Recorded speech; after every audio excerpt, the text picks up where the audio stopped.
Blog Talk Radio.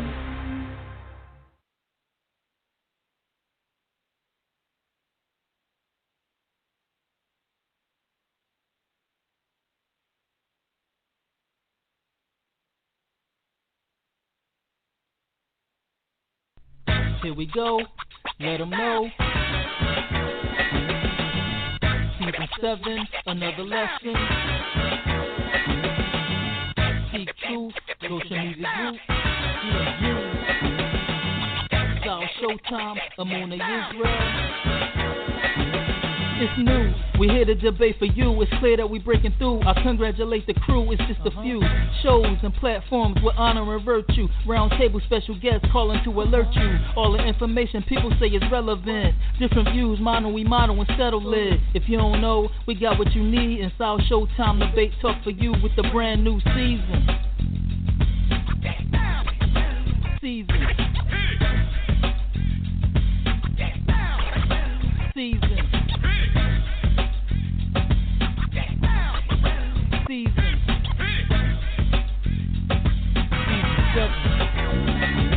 I was surfing the net, one day I found the show. Hit the download button and I was ready to go. Topics ranging from all kind of things I should know. It was bringing the glow. Blog Talk Radio, it's a whole new breed. Road to succeed, study ways to give the globe what they need. The code, unfolding the scrolls to be freed from the woes that was told by those who stampede. Seek truth, Philly, yeah, the style red. Elohim turn swords into plowshares. Bury hatchet, word flurry, swirl match it. Spit it out, then wait the world catch it. Prophecy, you must rise. Truth bust lies, 2 plus 5. Fear God, you wise. Rhythm, let them have it. Give them lyrics automatic. Threads and fabric, speaking jewels is a habit. Thinking about the Torah, the scriptures, my fingers are slipping the pages and getting information that's written. Hitting the studio, charged up, blazing and spitting. It's amazing they glisten and people pay me to listen so I continue to rock like Will Smith, rise to the top. Jazzy Jeff, the success just don't stop. First Grammy ever given in hip hop. Debate talk for you, family, get props.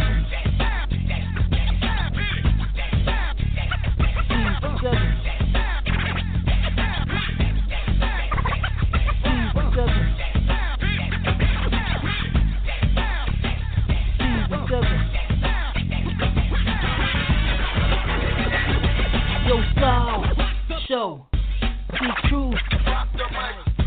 Yo, style, show, see truth. Yo, style, show, see truth.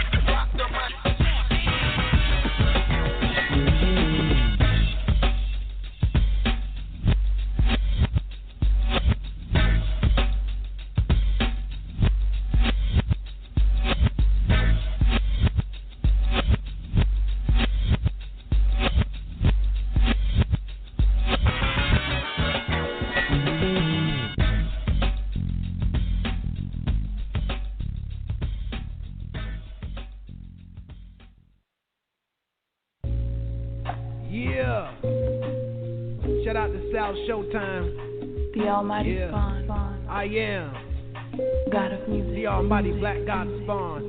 And this that debate talk for you. We got that straightforward truth. When you see both sides of the end, you can say the same or change all your views. This that debate talk for you. We got that straightforward truth. When you see both sides of the end, you can say the same or change all your views. This that debate talk. Debate talk. For you, for you, for you. We got that straight talk. That straight talk. The truth, the truth, the truth. So what you waiting on? You waiting on? If you ain't trying to learn it, what you hating for? You hating for? Say no more. Yeah. Speak your peace, leave in peace, and don't be violent. Don't be swayed, don't get played like a violin. Ain't no fussing, just discussions in the lion's den. Hot feet burning up like a fireman. The subject matter's obvious, though it can vary. We discuss a lot of religion and politics. Keep it straight like a hockey stick. Learn as I listen in, and I'ma win. This that debate talk for you. We got that straightforward truth. When you see both sides in the end, you can say the same or change all your views. This that debate talk for you. We got that straightforward truth. When you see both sides in the end, you can say the same or change all your views. Change all your views. Yeah. The Almighty talk for you, radio. Yeah. God of music, music, music, music.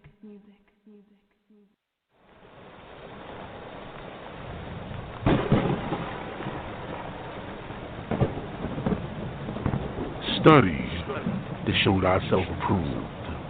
You're now listening to Debate Talk V Radio.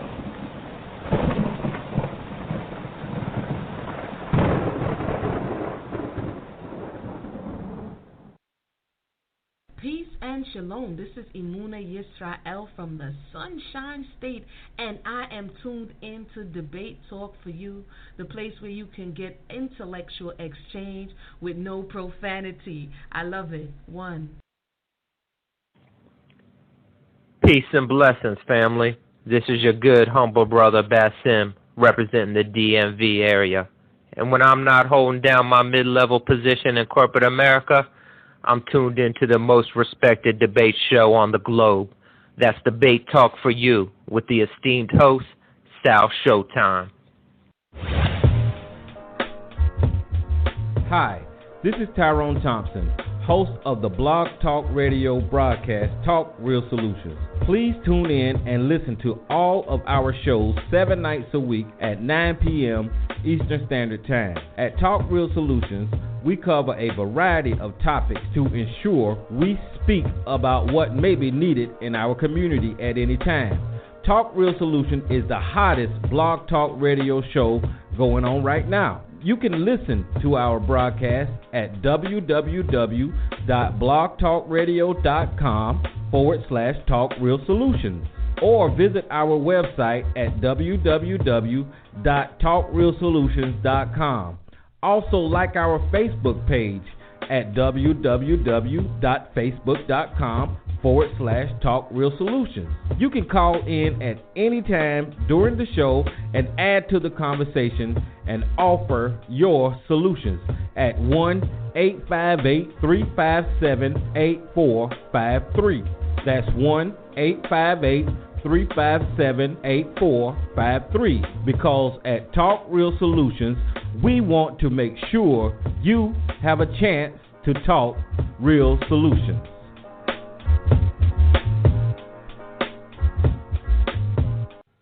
Yo, what up? It's your boy K for H, representing East New York, Brooklyn. I'm in the building with my man Sal Showtime. He holding it down with the Debate Talk for You radio. Tune in every Monday through Friday, 8 p.m. Eastern. Also, check out that late nights and early morning mixtape and that Black Hoodie-ish mixtape. It's your boy K for H, and you're now listening to Debate Talk for You radio. Certified, stamped it, approved it.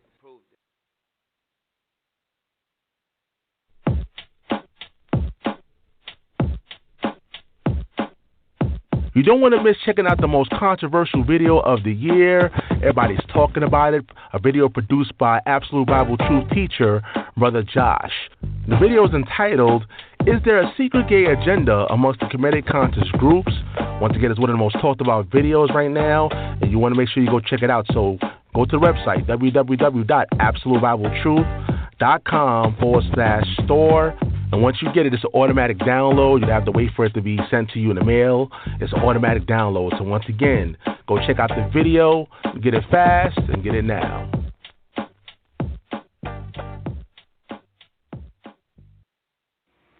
Hey guys, this is G-Man from Preaching to the Choir Ministries. I got to make this quick. Yo, I'm offering General Tazariot, General Yohana, Pastor Doel, and Donald Ringo $100 per hour to come on my YouTube channel to debate me. I particularly want the ISUPK on them, particularly General Yohana or Tazariot, and I will gladly give Sal the money up front for those boys to come on my YouTube channel to prove to me whether or not Jesus actually died for the nation of Israel, or did Jesus die for the sins of the whole world? And that would include the so-called white man. And I would love to have that discussion between those two. Also, when you guys aren't listening to Debate Talk for You, I know you guys get a lot of great material here. Check out the G Podcast on the same channel. Type in G-Man, and you'll see the G Podcast every Monday at 7:30 Eastern Standard Time. Every Monday. 7:30 Eastern Standard Time, where you see Christians and the Black Hebrew Israelites going back and forth. You'll see Vocab Malone, myself, you'll see Faithful, and a plethora of other people. And guys, I know you listen to Debate Talk for You. Get back to your debate and peace. God bless.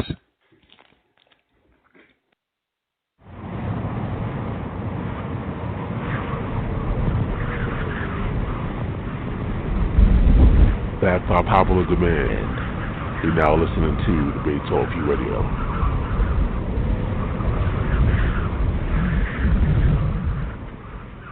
Hey, what's up? This is Uncle E from the Uncle E Show on YouTube. You're now listening to Debate Talk for You Radio. Please check in every Monday through Friday, 8 p.m. Eastern Standard Time. Call up if you got questions. The number is 319 What else? 527 What else? 62 What else? 39. Got it. Please press 1 for question and comments. And also check out my show on YouTube at Renegades TV. Big shout out to my brother, Sal Showtime. Let's get it. This is Renald Francoeur representing from Atlanta, Georgia. And when I'm not busy in the studio, I'm checking out Debate Talk for You Radio. Keep up the great work, Sal Showtime. All right, people, we are back. Once again, this is Debate Talk for You, Season 7 of Debate Talk for You, and we are back live on the air. So I appreciate all of you that's calling in via phone and via Skype. My dynamic number, 319-527-6239. That's right, we have a brand new call-in number. Once again, it's 319-527-6239. And we're back with the Relationship Challenge hosted by Amuna Israel. That's right. You know, we had started this off last season, and we had a lot of great responses from the people out there. And we are back now with the segment for the new season. The Relationship Challenge is back. This is actually volume 19. And I'm going to introduce my special guest. If you're out there, just press the number 1, and we'll add you in. Just press number 1 on your phones, and we'll add you in. But see you, Moon. I see you right there. What's going on? How you doing? Welcome to the show. All right. Welcome, Brother Si. How you doing? I'm doing good. Good to be back. Yeah, doing pretty good. Are you ready to drop this knowledge to people out there? Yeah, this is going to be an interesting show, so I'm glad that for those who have just joined us for another season of the Relationship Challenge as well as Debate Talk for You. So definitely I look forward to this conversation. All right, so let the people know what the title of the show is. Go ahead. I'm actually trying to get the exact. I want to make sure that we state the exact title. Do you have it in front of you, Brother Sal? Go ahead. Let me do it. The exact title. I got it. I got it right on deck. I got it on deck. It's called Sacred Sex. If sex isn't marriage, what is it? Once again, sacred sex. If sex isn't marriage, what is it? We got a lot of people that's interested in this topic tonight, right here on Debate Talk. If you're ready, I've seen a lot of responses on social media, so we're going to get it in. And once again, people, you can call into the show live. And the number is 319-527-6239. Just press number 1 and we'll add you in. But let's go to the home panel. Let's go to 404. Who am I speaking to, Brother War? What's going on, brother? How you doing? Welcome to the show. How you doing, my sister? How you doing? I'm on. The Water Sportsman. What's going on, brother? What's going on, Brother War? It's been a long time. What you been up to, brother? Yep. You know me. Been in the battles. I had a good debate with what's that cat name? What's the name? William Bell, man. We did about a 6-hour bid. Me and him toe to toe. So I've been out there, man. I got a lot of battles coming up, but I've been good, bro. Okay, cool. And by the way, people, tomorrow night, let them know about your segment on Debate Talk for You Radio. Let them know. Oh, yeah. Well, I almost forgot. Yeah, I got a show tomorrow called Racism, the Elephant in Plain Sight, right? And we're going to go in on racism like we don't normally go in, because I'm going to cover every side, from black on black, crime-wise, that, the beginning of racism. It's going to be heavy, man. I want people to come out, and we're going to really talk. We're going to talk. You want to talk? We're going to talk. I'm just going to say that about it. It's going to be real good. I appreciate your Water Swordsman. It's back on the home panel. I'm waiting for Mayana. Let me see who this is right here. 646. Who's this? 646? 646-409. Who am I speaking to? Oh, this is Miss Guilford. I just wanted to hear the panel. I know Mayana from Brooklyn, so I just want to hear what you got to say. I wasn't calling in to make a comment or anything, but I am a victim of the all IUSPK marriage thing, so, I do have a little insight to what it is, how people get manipulated, when they don't know the scriptures. I do have some kind of knowledge of that. All right, well, I hope to hear from you later on. You press number 1, so what I'm going to do, I'm going to put you on hold and bring you back in later on and when it's time for the Q&A segment. I want to definitely hear from you, so I appreciate you tuning in to the show. Most definitely. Let me see. I'm looking for, let me see, 313. Are you there? Who am I speaking to? Yeah, shalom. This is Sister Judith. Good evening, Amuna. How are you, sister and brother? Yes. Yes. I'm from Detroit. Yes, and I have Sister on Tuesdays about this. That was one of the topics. We were talking about marriage. And is sex really required or is it not? I know I'm but the point is, if we don't know the scriptures and understand how does it apply today with the young people, and that's the issue. The young people 20 and up, maybe to about in their 40s, that men seem to manipulate sometimes because they feel they have authority, and women are out here not understanding what their role is as a woman, and a man sometimes don't understand his role as a man. So maybe these issues can come out, and we can explore those possibilities and give people with information and to help them to understand who they are as a people, as Israel. Thank you so very much.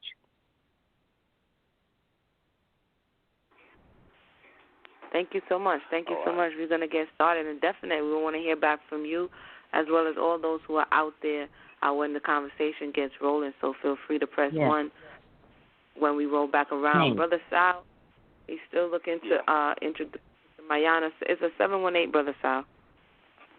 Yeah, so far I don't see any 718 press number 1 yet. So if you're out there, you got to press number 1, Mayana, if you're out there. But if not, we can just get the show started anyway. You can go ahead. All right. Once again, thank everybody for joining us for another season of Debate Talk for You, the Relationship Challenge. It's funny because we started off the original episode 1 with Does Laying with the Woman Make Her Your Wife? So if you missed that episode, I actually re-listened to it, and that was a very good first episode. And so because, the topic just doesn't go away after you speak about it one time. It keeps coming back. People forget what they said, or, we don't have enough infrastructure or foundation, or you may go down the road and somebody else may say, who told you that? That's not true. And then we begin to resort back to the very same errors that we had in times past. So I saw this passing on social media, as usual, and someone asked the question, if sex is not marriage, then what is? And so when Brother Sal was like, what are you guys going to do? I said to Sister Mayana, hey, let's talk about it again.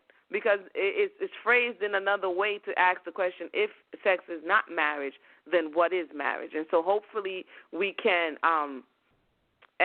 we can explore that topic at this time. What are your thoughts on what marriage is, what constitutes a marriage, and what are some of the things that are being done as, like we said, we have whole groups of people, whole camps that are teaching this sex is marriage doctrine, and it's leaving the family vulnerable. It's leaving the women and children vulnerable. It's also leaving the men vulnerable because they are taking up more than oftentimes they can handle with this thought process that I don't need any protection. I don't need any permission. I don't need any counsel. I can just, declare that this is what I want. I go into the act, and now I'm married. So, again, many people are being short-handed with this conversation, and I look forward to opening it up so that we can hear what our thoughts on if sex is not marriage, then what is? And so with that, Brother Sal, did we get Sister Mayana yet? Or do I need to get I believe so. Mayana, are you there? Yes, shalom, everybody. How are you? Good. What's going on? Welcome to the show. How you doing? I'm doing well. I missed you guys.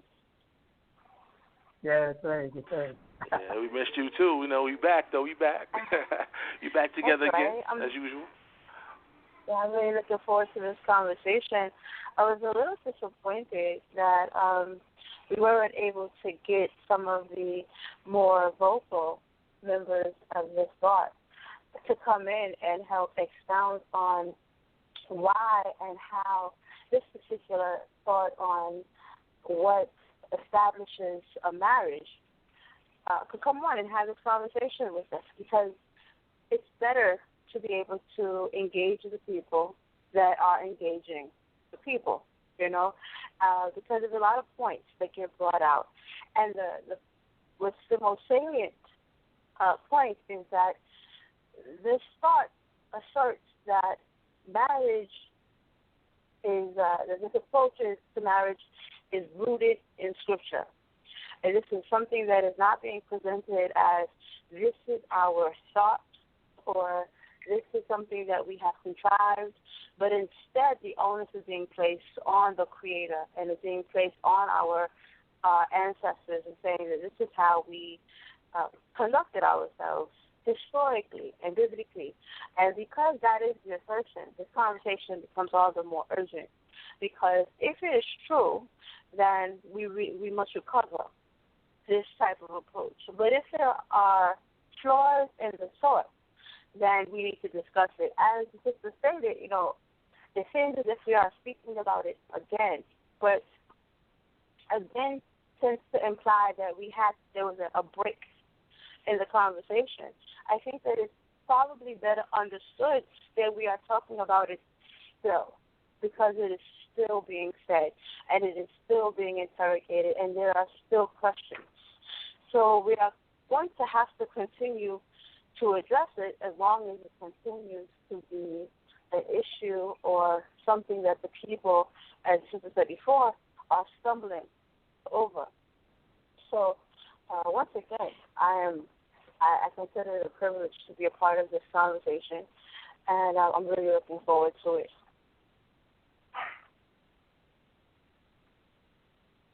All right, thank you so much for that. That was the voice of Sister Mayana Johnson, home panel, and Brother Awar, the Swordsman, home panel, and I'm your co-host, Imuni Yisrael, alongside Brother Sal Showtime, who's on the 1 and 2s of the keyboard of the internet. So if you're listening online, if you have any questions or comments, feel free to share. Like Sister Mayana said, we kind of plastered it all over the very vocal social media. And the strange thing about it is that, like she said, when it comes time to actively engage, when we're not talking at each other, but now we're reasoning or talking with one another with things that are conflictive, it seems that when we come into that neutral space, people become a bit afraid. I want to say afraid, or what the word is. They don't want to engage. Oh, I'm busy. Oh, I have something to do. But yet still, when the mic is or the floor is totally theirs, then they perpetuate this thought process. And so we have to be, we should be going forward mindful of these things and watchful, especially new people who are coming in. There are many things that you have to look for. You can't just hear what somebody says and it sounds kind of good and they showed you a little piece of a scripture and, yeah, that's true. You have to, diligently inquire about a matter. Have patience. Be willing to wait. Not the first person who answers you with this long thing on Facebook with 50 million scriptures pasted together like a little, puzzle that say, yeah, they gave a lot of scriptures. And this is a warning. So even though we may not be able to engage with those who are propagators of this doctrine, it's still a warning for those who are new that when you see this type of information floating around, you have to do your due diligence. You can no longer say, you know what, I didn't know, or they gave me some information and it sounded kind of good. And so hopefully if at least this will serve as,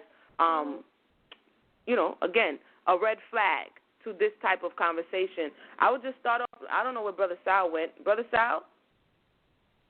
I don't know where he went to. Yeah, I'm right here. I'm right here. So you're still there. And so we're going to open up the floor. I'm going to throw out one of those things, and I'm going to come to Brother Awar, and then I'm going to come back to Mayana. And if you're in the audience, if you did decide to tune in, if you are the person who says, yes, sex is marriage, we would love to hear from you. If you are someone like the sister who called in earlier who said that she heard this doctrine and was exposed to it at one point in her walk, we'd love to hear from you. Like, we want to hear from the audience this season. We're going to put a lot of the audience conversation up front, and so we can begin to work with some of the questions or concerns that may be in your mind at this time. So I'll just put out one of the concerns I heard, like last week, if I'm not mistaken. And I'll have to scratch my head because I'm like, am I still hearing this like last week or 2 weeks ago? I heard it from an elder who went on to say, to allude to the fact that sex was marriage because, this is something that you may hear, Isaac saw Rebekah, he took her in a tent, and she became his wife. You may hear this. Chances are you have already heard this. But once again, if you are only hearing that portion, it sounds plausible. If you only go to that portion in Genesis to say where they actually come back with Rebekah and Isaac takes her and goes into the tent, you will be led to believe that that equated to a marriage contract. But when you read the entire story, it's in its entirety, you will see that fathers were involved, families were involved. Again, like we said in the last season, it was Abraham's idea. He commissioned his servant who went to Laban, which is the father or the brother of Rebekah, and the daughter of Bethuel. You understand? The whole conversation was there. The exchange was there. The bride price was exchanged. The only thing is that Isaac was not permitted to travel back there. And so instead he kind of got like a mail order bride, what some will say today. All of the arrangements were already underway. And they even said, stay a little bit. And then the servant said, please don't delay me, let me go. So they even wanted to have that opportunity to enjoy their daughter or their sister before she went off to marriage. So if you ever hear anyone again say that Isaac just took her, you can understand at this point in time that is an inaccuracy. Because reading it in its full context, you would understand that the elements for marriage were there. The only thing that was not there, or person who was not there, is that the two people came together because, again, this is the land that Abraham left from. And the Most High didn't. He said, go and bring someone back because, again, he was prohibited from marrying anybody in that area. And so, therefore, he had to go back to the nativity, and he himself didn't want to go back, and so he sent an emissary. So I wanted to start with that because, truthfully, I heard that like 2 weeks ago, and I was kind of shocked that, we still saying stuff like this. But with that said, we're going to go to Brother Award, and then we're coming back to Sister Mayana. And, again, we're going to pop off with questions or comments from the audience early tonight. So go ahead and put your hand, press 1 if you would like to comment on if sex is not marriage, then what is? And let's go ahead and start addressing some of these doctrines. So with that said, Brother Award, the mic is yours. Right.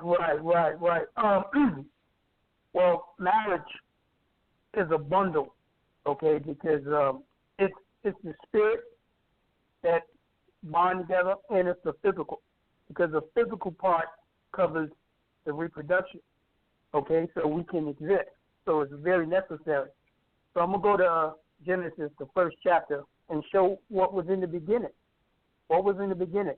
And how far did it go on? Are we still moving in that vibration? And then later as we go on, I want to show the difference where marriage becomes evil. Because the Most High do everything in a vibration of good and evil. You have good, which is marriage. There's something adverse to marriage, which is called whoredom. Okay?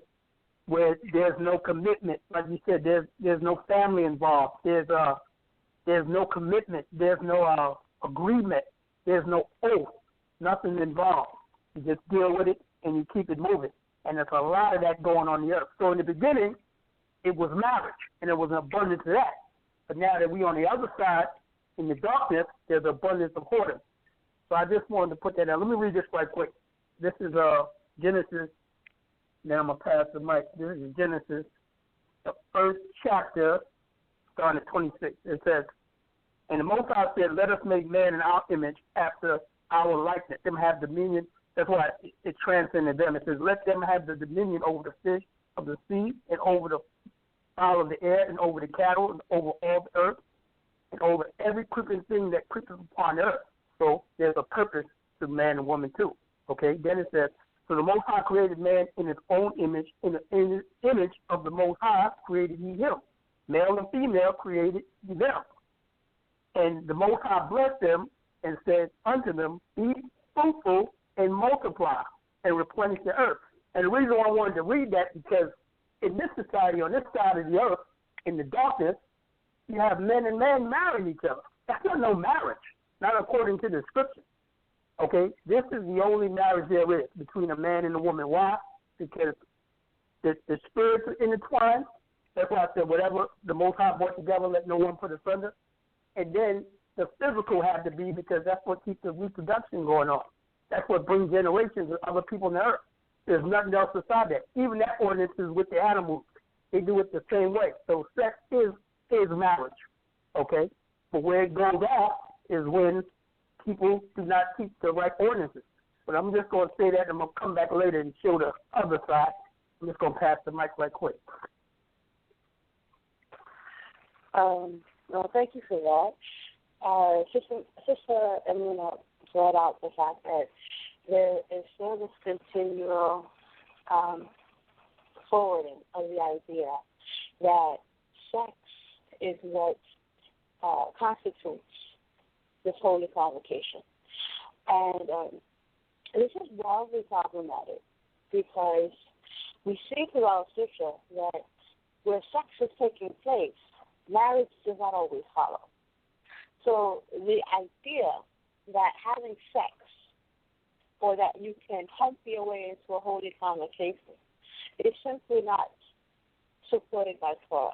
It's not supported by our ancestors, neither is it demonstrated in the text. As it's stated when giving the example of Isaac and Rebekah, very often you will hear the conversation begin at 6 to 7.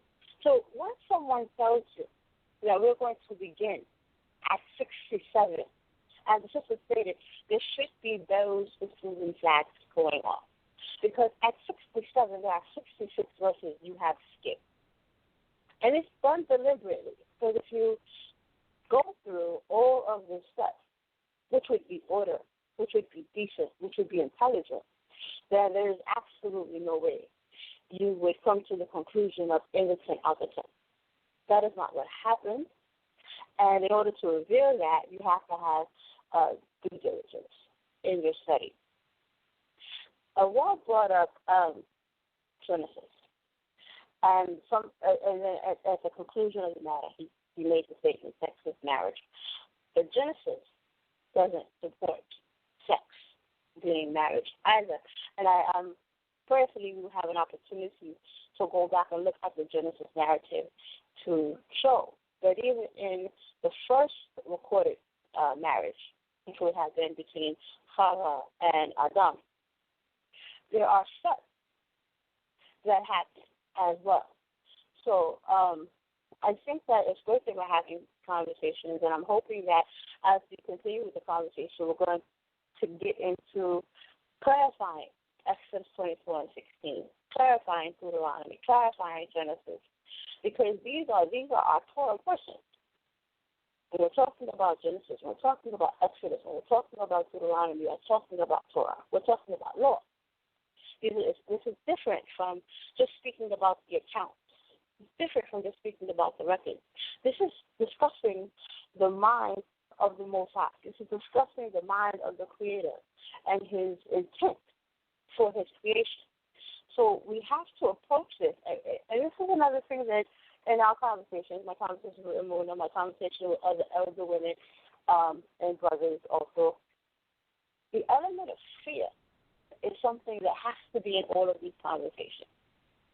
The sense or the intent towards gratification or the intent towards creating something for one's own pleasure, that has to be put to the side because fear has to come first. If the Most High has already told us that our destination is that we are to fear Him and to keep His commandments at the forefront of every conversation, has to be that fear. And if we have that fear, we are less likely to engage in, create, or accept erroneous doctrine. So conversations like this, where we go into the conversations that are supposed to the people, it's not to hear ourselves speak. You know, again, this is not repetition for the purpose of repetition. It is review for the purpose of rebuilding, reclaiming, and restoring.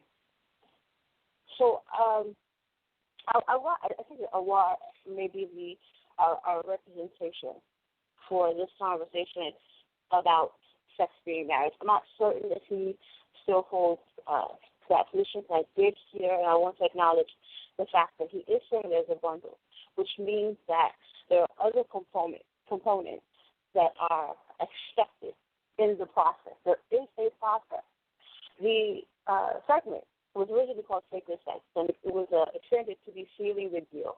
Because at the end of the matter, it's very often stated where people will concede that sex is not the only part of marriage, the statement becomes, but it seals the deal. So the question becomes, what deal? What got sealed? What was discussed? And Muna has a very good analogy for that. I don't know if she's provided it for you yet, but I will refrain from giving it to her because she does it so well.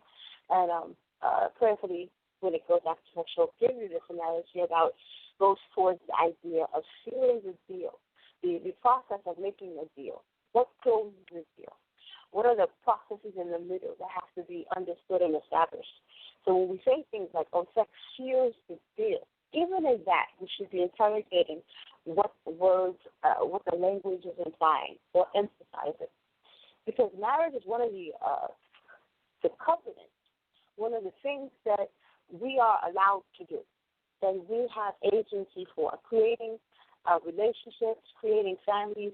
We do that independently. It's something that the Most High has. It's a power that the Most High has endowed us with to make these unions. The families got together and created more families. And like Awar brought out, that he gave this order to us to replenish. It is what our duty is. So it's very important that we understand this assignment and get it right. If this is an assignment directly from the Creator, we want to get it right. So is that how you're control?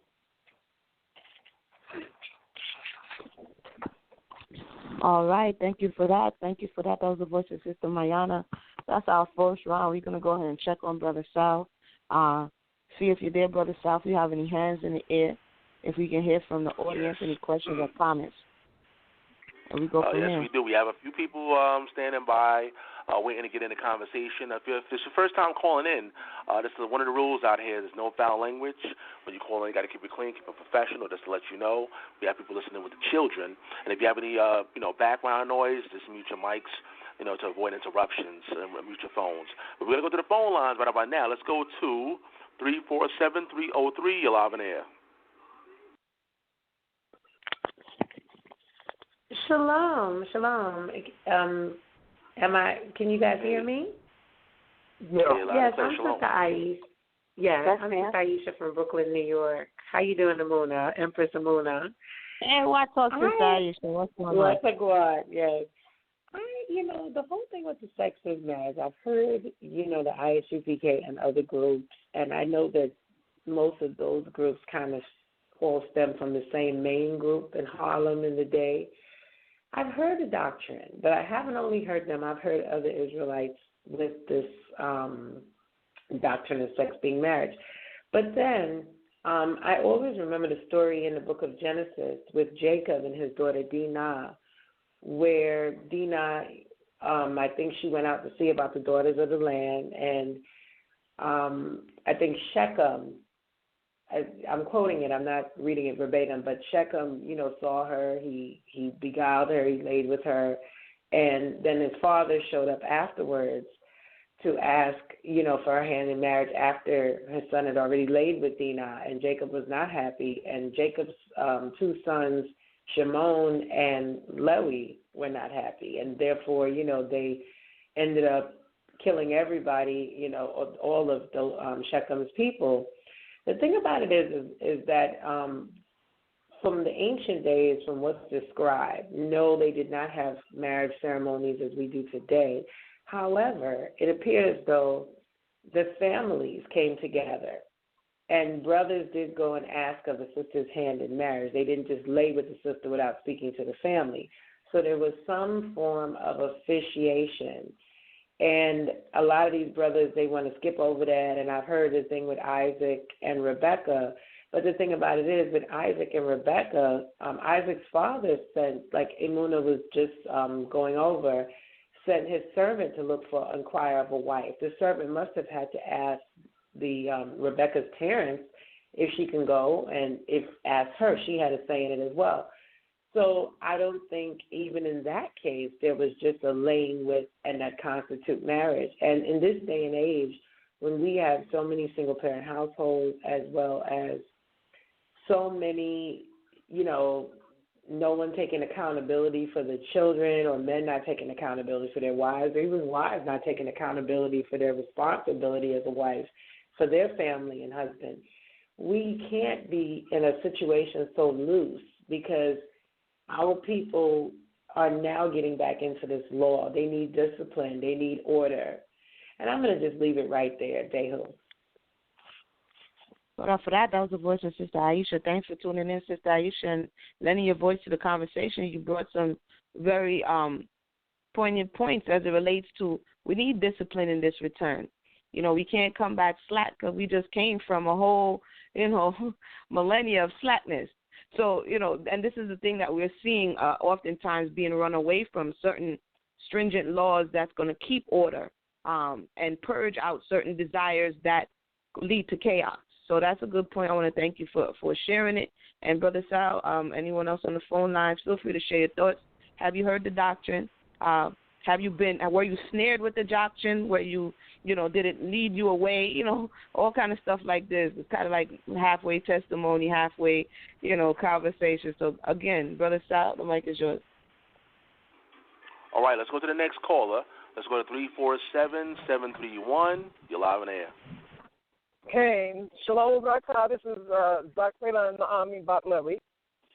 I want to weigh in on that question. And I want to say that there's no such thing as sex equaling marriage under any circumstance, not in Israelite way. And it obviously, as my daughter Aisha brought out, she's talking about the story of Dinah and Shechem.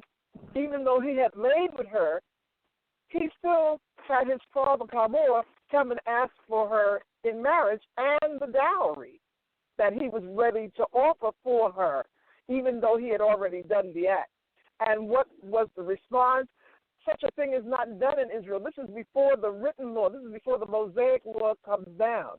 When we talk about Isaac and we talk about Jacob, even when Jacob goes to Laban to what did he do? They made a terms. It was a contract. I worked 7 years for this woman, and then you give her to me. And even though Laban tricked him and gave him Leah instead, he said, okay, then you got to work 7 more years. And then he had to work 6 years for his substance. So it wasn't just a bit, you just jump in the mitah and that's the end of that. No, you had to have ceremony, and it always was the exchange between families. When we look further in our history, even though some of the proponents of sex equal marriage don't acknowledge this, we see that there were ketubot, written contracts. And this is necessary with people who keep records like we did, so that you don't have this mix-up about which wife was first and which wife was 15 and what child was this and this child was that. We kept records. If you look at the chronicles, you see so-so, the son of so-and-so, and whatnot. We had chronicles. So we kept the records, and the records were, particularly when you talk about proving marriage and who belongs to who and proving your lineage, these were things that were necessary. Even in the case of the marriage sheet that had to be brought back to the parents in case the man accused the woman of not being a maid, this itself was another part of the record. And when we talk about marriage is just not the laying down of two people. Any two people, dogs and cats do that. That doesn't constitute a marriage. A marriage is more than that. When they speak about the virtuous woman or the woman of valor in Proverbs 31, they talk about a woman who's able to manage a household. She's been taught certain things in how to manage her household. So it's not just a matter of her laying down and having the children, and that fulfills her obligation as a wife. And for a husband, it doesn't mean laying down siring these children and fulfilling your obligation as a husband. That's not what does it. I'm telling you, we need to get out of this foolish idea of what we pass off as marriage by laying with people. That is not marriage. Marriage is the coming together of families. It is an observance of our laws too, and it's in Torah as to how we do it. It's in Torah about even when you want to take more than one wife. All of this is written in Torah. So I don't know how we think we're supposed to get away from this this thing and engage in foolishness. And it just gets on my nerves because I've heard it for too many years now, where we're supposed to be people of understanding, and yet we have not come to the full realization that this laying and loose alliances constitutes marriage. Zehu. Wow, that was the voice of Iman Naami. Turned up early. Greetings, Iman Naami, and welcome. Your voice is most welcome here. And that's the elder. When you hear the elder speaking, you already said you rise before the hoary head and extend some respect. Iman Naami has been in the nation many decades, longer than most of us has been alive. And so she's seen and heard a lot, and I thank you for sharing and even gracing us with your presence this evening because, again, people are bed hopping, because we are being told information, misinformation, families are being torn apart. So this is a very important topic. Why? Because in 2016, although it may seem obvious to us, there are still many who are propagating this narrative. And so with that, Brother Sal, I'll give it back to you and see if anybody else is on the phone line, and then we're going to come back to the panel. We're going to continue maybe some other viewpoints. I know Brother Awar kind of sounded like, he did say at the end of his conversation, I wanted to touch that a little bit because he still kind of said sex is marriage. I just want to say something really quick. In mathematics, when you say A is B, that means it's the same thing. You understand? Is equal. So in the equation that we're talking about, we're saying that if we say sex is marriage, that means it is equal to it. But evidence, history, the testimonies, the law proves out that it does not equal. That means that someone is telling an untruth. Someone is bearing false witness, and we have to call it what it is.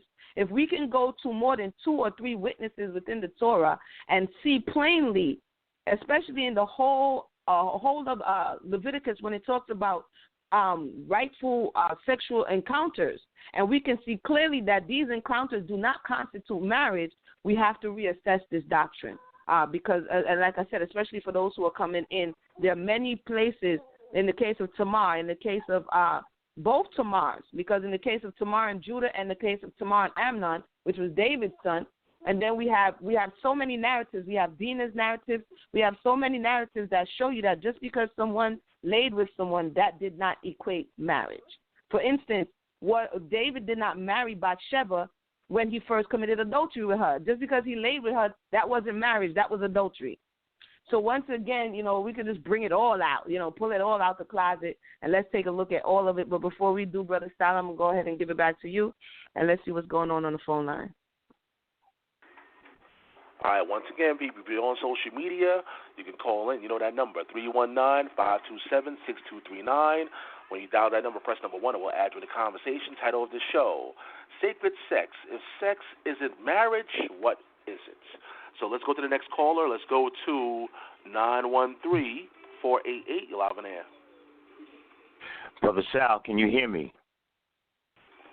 Loud and clear. What's going on? How you doing?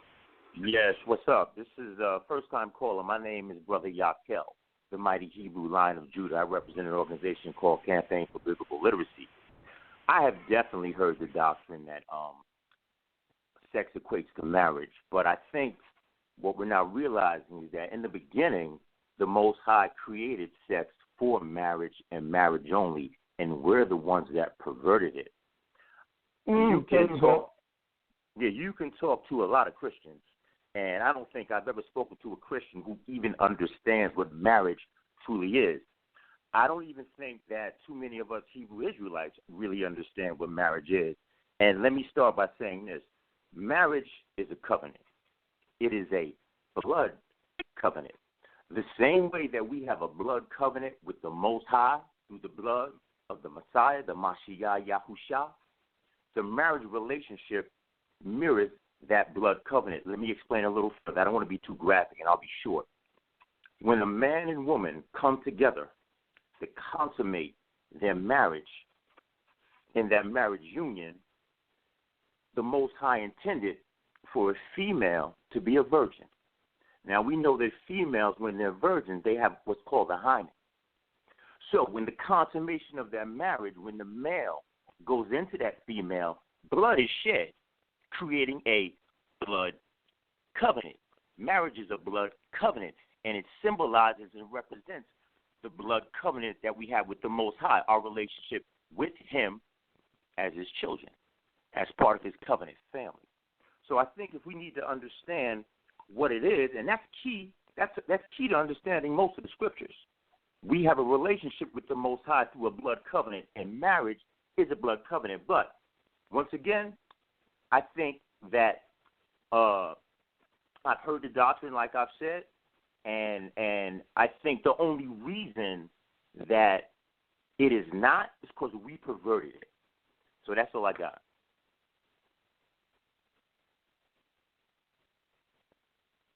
All right, thank you for that. You brought out some very interesting points, and it's much appreciated because I was having a similar conversation as it related to that. When I listened back to the first episode we have, this name with the woman make her your wife, it seemed as though we were having two different conversations because oftentimes when we look at the Torah and we look at now, we tend to have two different conversations because we have the intention, what the Creator intended, and then we have what has happened since then. And when it's presented in that way and agreed, the actual intention, the blood and the covenant it is very true. But this is not how it's being presented today. And I kind of speed it up a little bit to today because if a lot of these new people who are just coming in hear just that portion of the conversation, they would be like, yeah, that's true. But even within that, like I said today, that's not what's happening. So I definitely agree. The intention was for it to be within the confines of a covenant. But since humanity has taken it outside of that confine, I wanted for us to have the conversation of today. Now that it has been perverted, it's kind of like, but you weren't supposed to sweat while you was eating food. It was supposed to come up. It changed since then. You wasn't supposed to have pain in childbirth. It changed since then. You know what I'm saying? And so people are laying with one another, not going into marriage contracts. It has changed. And so I would just ask the caller, in today's space and time, what would you straightforward tell somebody who comes to you with that conversation, if the caller is still on the line? What would you say to the person who comes to you to say, hey, I was listening to this YouTube video, and the brother is saying, if I lay with this person, then that's my husband. What would you say to that person? Well, hello, can I still be heard? Yes, you could be heard. Go ahead. Okay. Definitely. Well, I would definitely tell them that no, that doesn't necessarily constitute marriage, but you also have to make them understand that there's accountability. You just don't go around and lay with anyone. So, it doesn't constitute marriage, and you don't have to be bound to someone just because you oopsed and messed up and did that. But we have to begin to understand that comes with accountability. There's a lot of accountability because when you give yourself to someone in that way, there's spirits that transfer between the two individuals. So it's all about accountability. But no, I wouldn't advise that person to tell them that just because that happened, that is now your husband. There's a heart that's involved. There's a lot of other things that are involved in it, but that's what I would tell them. I wouldn't agree and say, well, just because you've done that, now you are married to that person. But I would want to definitely get across to that individual, stop it, cut it out. That's not what was intended. There's accountability. There's a lot that happens when you give yourself over to someone like that. That was not the Most High's intention. So I agree that that's what I would say to him. Thank you so much. Because, again, there's a lot of people running around with the men saying, you my Isha, you know, because, you know, like Mayana likes to say, you know, you maybe had a Netflix and chill or whether or not you was reading a Torah portion and then all of a sudden the next morning, you know you my wife, right? So there's a lot of that conversation floating around in the atmosphere. I'm going to come to the panel, and then we're going to go back to the phone lines for those who just joined us. The title is, I want to get it correctly, Sacred Sex. If sex is not marriage, then what is? So I'm going to come back to Sister Mayana. I know she's been hanging out in the dugout, and then we're going to come to Brother Awar and then back to Brother South. So once again, for all the callers, thank you for calling in. And definitely, if you have something else, just press 1 again. You'll come back in the queue, and you can let your voice be heard. Sister Mayana, the mic is yours. Thank you. I want to address one of the points that the caller brought out about accountability in sex. There are those who want to forward the idea that sex is marriage, and then they package it in the idea that if you have a conversation that contests that idea, then what you are advocating for is promiscuity, which is the furthest from the truth. This particular statement is a manipulative one. It is a statement that creates or contrives a false dilemma or a false dichotomy. It implies to the person that if you are saying that sex is not marriage, then what you are doing is you are creating an avenue for promiscuity. And you simply want to be free to have as many sexual partners as you choose without having the accountability of commitment. Now, that is the furthest from the truth in my experience. From the way that I have taught this and from the way the elders around me have taught this, I can't speak for everyone, so I won't attempt that. But in my experience, the way the lesson is taught is that you don't have sex at all. So from not having sex at all, it's impossible to conclude that we are advocating for promiscuity. We are saying that unless you have the previous steps, family involvement, of the written instrument or token of a vow, if there hasn't been the celebration and the inclusion where other people have publicly acknowledged that this is something you're going to enter into, then there is no room for sex. Sex doesn't happen before those things happen first. You have consulted the elders. The elders are involved. The family has consented. You have hammered out the details of the deal. Once you have hammered out the details of the deal, then you can seal. But before there are any details, before there is a conversation, there is no deal and there is no sealing. And that is the point. So that's the first thing I wanted to bring out, because I want it on the table and off the table. We are not saying that if you accept that sex is not marriage, then what you are by default accepting is that you can liberally have sex with people and you are off the hook.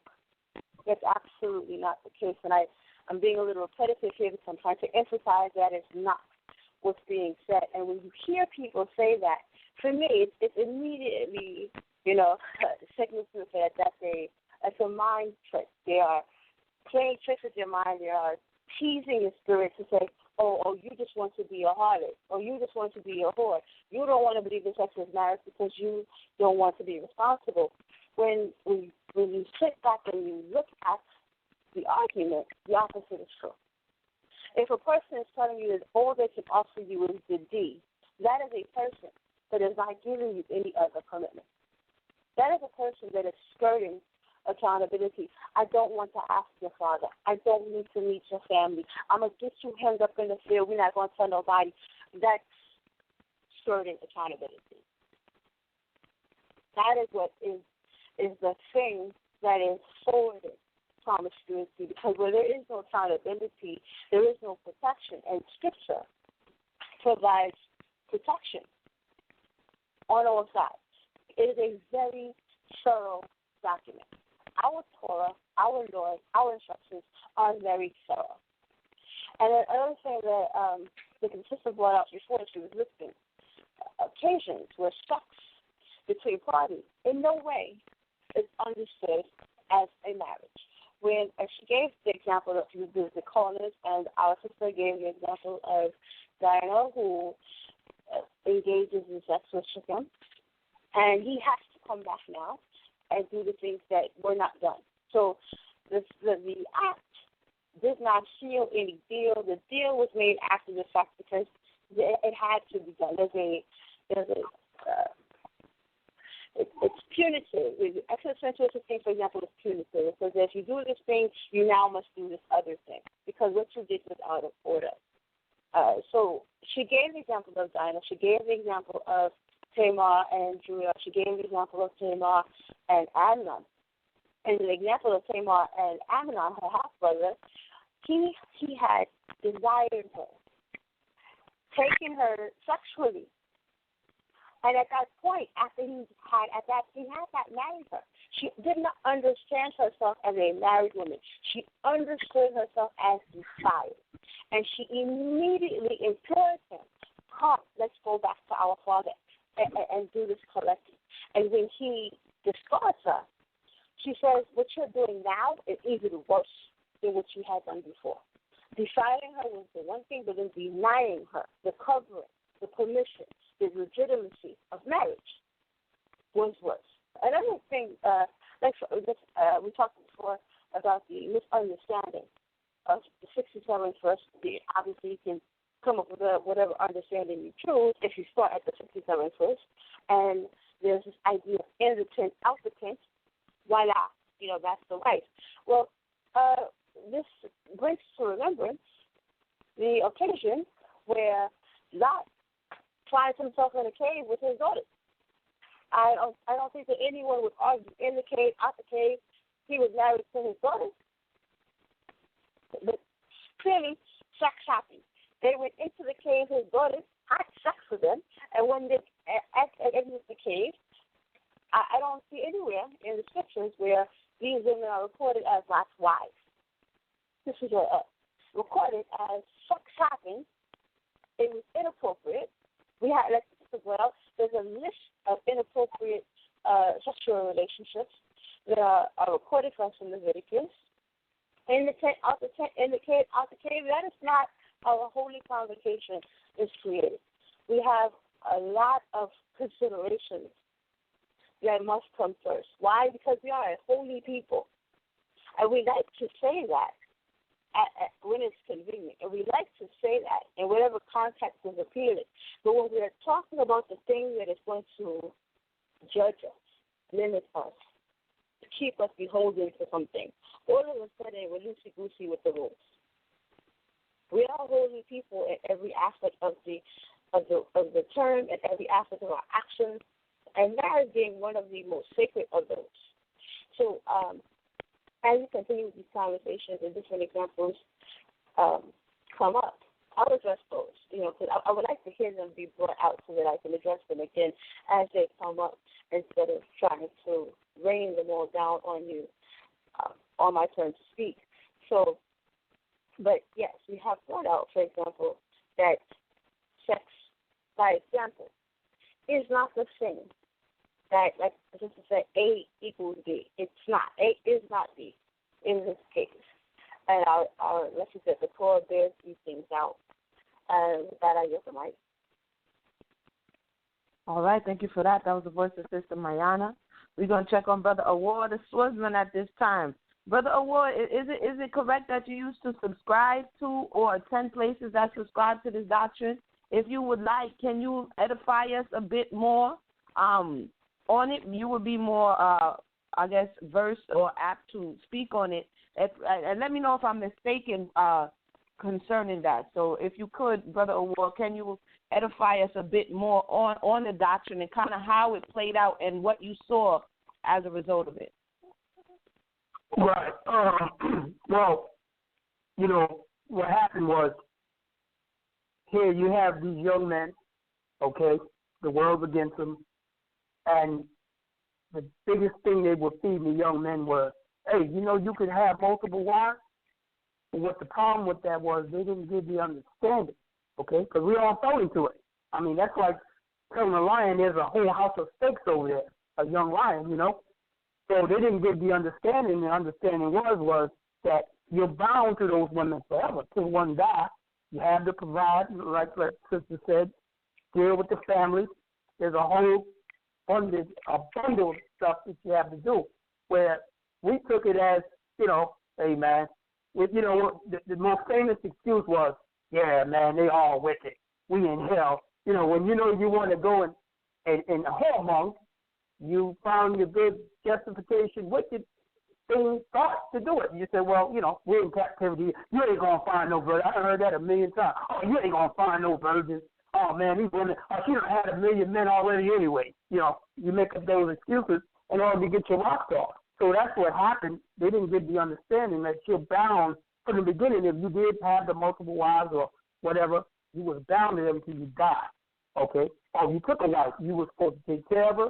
You was bound till you die, and you're supposed to be with her forever. That's what they left out. And a lot of brothers would just sit with women, didn't even like going to college, even knew the woman's name. Lay with them. Then next you know, the students get involved. Next you know, they'll find out 6 months, 8 months later, yeah, they don't even like each other. Then have them the separation and the kids stuff. And that thing still going on. So that's what happened. That's what I saw. But I wanted to bring something else. But I'll go on the next one. I was going to bring out this one in Deuteronomy. I'll bring it out on the next mic. But that's all I wanted to say. That's what happened with that. But I'm going to pass the mic on that. Thank you so much for always being transparent, Brother Awar. But I have another question. You were told oftentimes the men are told their allowances. At the same time, and I know you touched on it a little bit, were they told or held accountable for not providing? For were they given an outline of what you are expected to do, or was it just a free for all? Like, hey, you know what I mean? You can have as many women as you want. Like, exactly, was there any accountability is kind of the question I'm asking. When the men did turn up and the families, were just being recycled and broken up, was there any level of accountability for that? Yeah, they had, see, what happened was, it was a big thing like, that's their business. But you had, like, the elder Marshall, which was the head.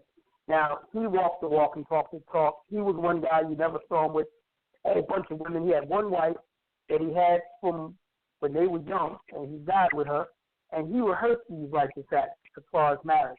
He did what a marriage was required, and he was with the same woman forever. And I can tell you another brother, the brother named Nathaniel, that's over IUIC. He has the same wife that he had when he first walked through the door right now. So there's brothers that did keep that on their own, but a lot of us, I put myself in that, that was a license, we like women. You get a woman, then you make up excuses, she's getting on my nerves. And then you find some kind of, problem with her, and then you say, well, she got demons. There's a famous word, she got demons on her. Then you go get another one, and you don't really put her away, but you do things to make her try to kind of like, she ends up saying, I can't deal with this. There's a lot of different reasons. Everybody got their own different reasons, but, there was a lot of young men, and they like the fact that they can have more than one woman, and they use that as an excuse, or a lot of them did not keep that marriage thing, Very few brothers I still see with their old wives. They got new wives. Very rare. Nathaniel got the only one, and Marshall, the only one I know that to this day, or Marshall passed, but Nathaniel got, he's the only one I know still got the same wife. But there's it. Wow, I want to thank you for that, because I think you brought up a point in illustrating that those who fell for and succumbed to that doctrine, they didn't, like the Torah says, I believe it's in the Proverbs, they didn't delight in the wife of their youth. And now, because they recycled so many times, now when they've gone down the lane, there's nobody there. And that's something that oftentimes people don't speak of, that the men who do subscribe to this and do not nourish what they have end up not having anything. And in their old age, have to look for new partners to try to start up all over again. And so, thank you so much. Go ahead. Let me just one thing quick. It ain't even long. See, the thing was, too, they never really enforced how dangerous and how much of a consequence it is to do that. Like, they didn't enforce that. Like, if you had your wife and you end up passing out or putting her away, they didn't make that like a major severe act. Like in the scriptures, that you can't do that. You can get killed for that. But they didn't make that priority in the nation. Like, hey, you got enough wives, that wasn't our business. But they didn't make that priority. Like, men took the initiative to do it on their own. You know what I'm saying? But nobody really would check you hard, like, you can't do that. That's why a lot of women got beat up and got hurt and got dismantled, got put in bad situations because nobody really was hard on that. Like, y'all don't do that. There wasn't no fear with that. That's all I'm going to say. Very, very good information. Good information. Thank you so much. Again, for those who are listening, we're talking about right now, we're having someone on the line, which is Brother Aurora. He came from this space. He came from this doctrine, and he's telling us retrospectively what happened and why it happened and how it happened. I think this is very good information. So you don't just think we're just, okay, everybody's just jumping on one side. We're actually seeing this is wisdom and understanding that comes in the future, why we have to pay more attention to these areas, because nation building starts with a family. You can't nation build without a family, and you can't have a family without strong units, and so this is very, very important as we think it's just smashing people together and jumping on the scene and saying, hey, we're here. And it's definitely not that at all. But right now I'm going to check on Brother Sal. He's a little bit quiet. I know he's probably tippy-tapping in social media land. Brother Sal, are you there? And if you are, let us hear what's going on with you, and then we could check on the phone line. Yes, I am here. I'm all over social media to respond and definitely checking out the show. And we got some more people lined up waiting to get in the conversation. Again, I see you guys. The number is 319-527-6239. We're about to open up the phone lines once again. For those people that actually I opened up the phone lines early. If you want to say something else or, to call back in, or not call back in, if you want to say something else, press number 1 twice. But if you didn't press number 1, it's your first time calling in, let's press number 1 one time. We'll add you in. Let's go to the phone line, see what the people got to say. Let's go to 248-242. You're live on the air. Hi, can you hear me? You're loud and clear. Hello? Oh, hi. This is Brother Israel. How y'all doing? Okay, all right. Doing pretty good. We all right. Hey, Shalom, right. Welcome. Shalom. I was going to say that I haven't been able to hear everything, but my views on sex being marriage, I think that is accurate. And the reason why is because I feel as though any other view on that idea is going to create more promiscuity in the community because you're making sex of less value. Like, it's not that important. No, I had sex here, and there a couple times, but this time it's really going to matter because I'm going to get it in writing. And I think that plays a bad role with our people. And when I look at it too, whenever I have this discussion with my family, I look at it like, how is it gonna affect the youth? How is it gonna affect the next generation? Is sex important enough in their minds that this is something that you do with your spouse that you're gonna be with forever, or is it not just is it something that's just that adults do for leisure every once in a while until they decide that they want to be with this one person or multiple people forever and be committed? I think that in the Torah, like the brother said earlier, I came in, he said that, we perverted sex in our own minds. We made it something that it wasn't intended to be. Mm-hmm. And right now we're in a stage where we're rebuilding things and restoring order. This one sister brought up how we need a record, and we do. We need a record for a lot of things. We need municipality. We need records for when we buy property, for when we move, when we have businesses. We need a record for all of that. I'm in Michigan. I don't know of any elders out here. It's just me and my family right now. Other people out there, and I know there's a lot of people on the East Coast and down south and stuff. You guys have organizations set up, and you guys can network with each other. But I'm pretty sure there's a lot of new people who come in who feel a tad bit isolated by themselves, alone. Like how I was when I first came in. There was nobody talking about they was an Israelite, 10 years ago in my area. But when as a man, when I have that viewpoint that sex is marriage, when I actually started practicing that, I said to myself, I made a commitment to myself and the Most High that I wasn't going to just sleep with any woman, because I feel as though I'm not showing love to my neighbor, my fellow brother, who might marry this woman and love her forever, if I go ahead and lay down with her and take advantage of her like that. That was something that was convicted in my own heart.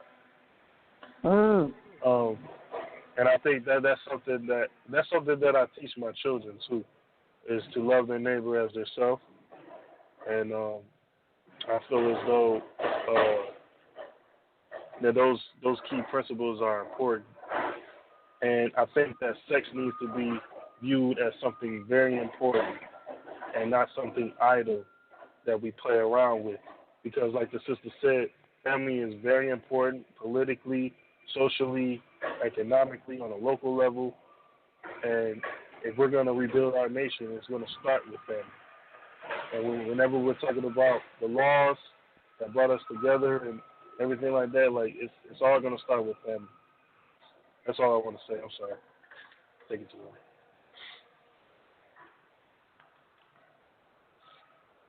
All right. I want to thank the caller, Brother Ezra, for calling in and letting his voice be heard. For those who just joined us, we're talking about sacred sex. If sex is not marriage, then what is? And as the brother was talking, and as he was just speaking, something just hit my mind. Again, men and women think very differently, but collectively, we can get further when we exchange ideas, as such as in this Forming a Relationship Challenge. And as he was speaking, I realized that the authors oftentimes of this narrative are men. And the way he just described it for me is as a mechanism that a man has to put in his mind in order to stop a certain behavior that from the beginning wasn't positive. And so it's a safety precaution for the man to say, hey, I have to hold off on this because if I do this, this means. But oftentimes, women are not coming from that perspective. And this is why in the conversation, women are the ones who are being convinced of what they already know. They're being convinced to go against that, to agree with what the man needs to. If you can understand what I'm saying, women are coming from the perspective, oftentimes, unless she's just out there, she's not coming from this perspective. If I'm going to lay with this person, is just to do it, unless you just have some wild out there person. But the man, because he is doing that, and because he is laying with people who he has no intention of being with, from what I heard from Ezra, and this is just me personally, the mechanism that sex is marriage, it does different things for different people, for different genres. And I just think, as we were talking, I'm sorry, it just hit me like, okay, if you flip it around the other way, I still don't say it is but I can understand what you're saying and why you're using that as a mechanism to control a behavior that you've already concluded is not right. So I want to thank you for sharing that. I would just say, as it relates to the children, and we're going to come back to the line. If your line is open, you have background noise, just feel free to mute your phone. As it relates to the children, it's like a package deal, and we took a piece out the package. You understand what I'm saying? So as it relates to the children, the way in which I and my family will speak to our children and those children we come in contact with is that we put the piece back into the package. The world, if we allow the world to give our children the story, they are the ones who took the piece out the package and told them that it was okay. And all we have to do as we're returning is put it back in there. So when you speak about marriage, that is the confines from which intercourse it belongs. It doesn't belong anywhere else.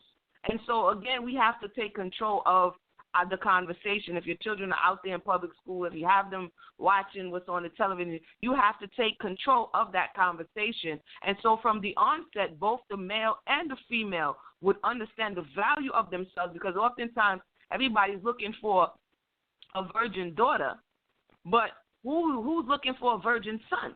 You understand what I'm saying? Because how many covenants Is he going around entering? As the caller said earlier, he's entering into blood covenants. Well, he must be really bloody if he's just going into all of these blood covenants all over the place. So we have to teach the male as well as the female to value themselves so that when they enter into these spaces, they can last. You know, the marriages will last because, you know, you're coming from a different space. So I just want to thank the caller. Again, I'm going to come to Brother Sal, see if anybody has any hand in the air, and we can go ahead and proceed with this conversation. And we're going to come back and check on the panel in a little bit. Brother Sal? All right, once again, the number is 319-527-6239. This is the Relationship Challenge, Volume 19. By the way, the show is archived. You can always go back and check it out. You go to the iTunes, go to YouTube, and all the social media outlets, and just put in Debate Talk for You and check out the archives later on. But let's go back to the phone lines. We have a lot of people standing by, and we appreciate the people who are letting your voice be heard. And that's what it's all about, Debate Talk for You. Let's go to 313-695. You're live on air. Shalom. 3-1. Hey, Shalom. How you doing? Shalom. Okay. Oh, I hear background music. Sound. Wait a minute. I've been on so long I forgot what I was going to say. This is Judith from Detroit. I've been listening to a lot of comments concerning family, the law, what's in the scriptures, but not enough about family, but the family structure. Back in the day, being in this walk for 30 years. And some of the things we must go back in the old, that is in our blood of what we do in terms of involving our families when it comes in mates. Just like when it was planned with Abraham and his son and how his servant, where the parents would get involved in the courtship of their children or adult children. And they would inquire, like today it was a young man that went to the father and the stepfather for permission to marry the daughter. And that was elegant, and that was a sound scriptural judgment that we need to get back to today. But we must remember, so many people now are just waking up, are starting to be conscious, and they're stumbling around in the dark of trying to figure out which to navigate, especially when it comes to relationships. Because like when Sister Imuna said, also for the male, what about the male? And what about the woman that is not but lived a virtuous life, maybe had a divorce because he committed adultery? Is she tarnished? So we must have an understanding and a dialogue about the men and what their purpose are in marriage, their ideology, what have they been taught. And we need counselors. We need men out here to teach men how to be marriage material, what is to be expected of them in a husband role. And like we know, Israel at times is jacked up. We must recognize that. Today our young people are thriving. They're thirsting for our knowledge. And we give them scriptures and not examples. I could speak on and on, but I just want to touch, if anybody, I'm just throwing it out there. What about our family? What about that involved in the marriage, involved in helping of the decisions of who we choose? No one has really touched on that. And that is coincide with the scriptures. Zehu.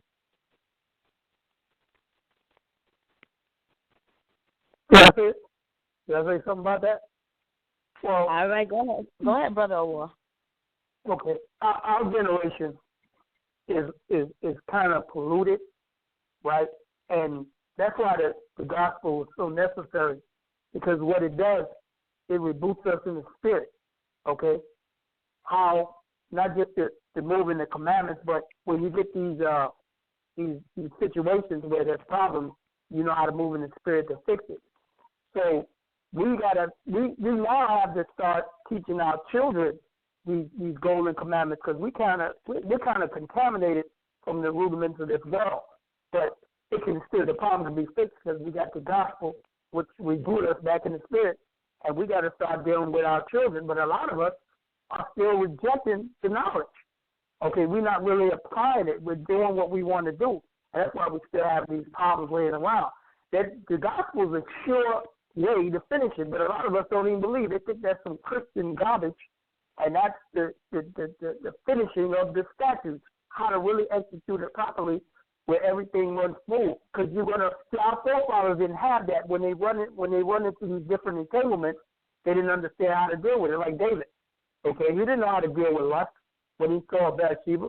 He went right into it. He didn't have that knowledge of the spirit, how lust works, how it moves and filter in one's body, how we're built with this flesh, how this flesh works. We didn't have that understanding. And we still don't want to accept that understanding. That's why you have a lot of these discrepancies today.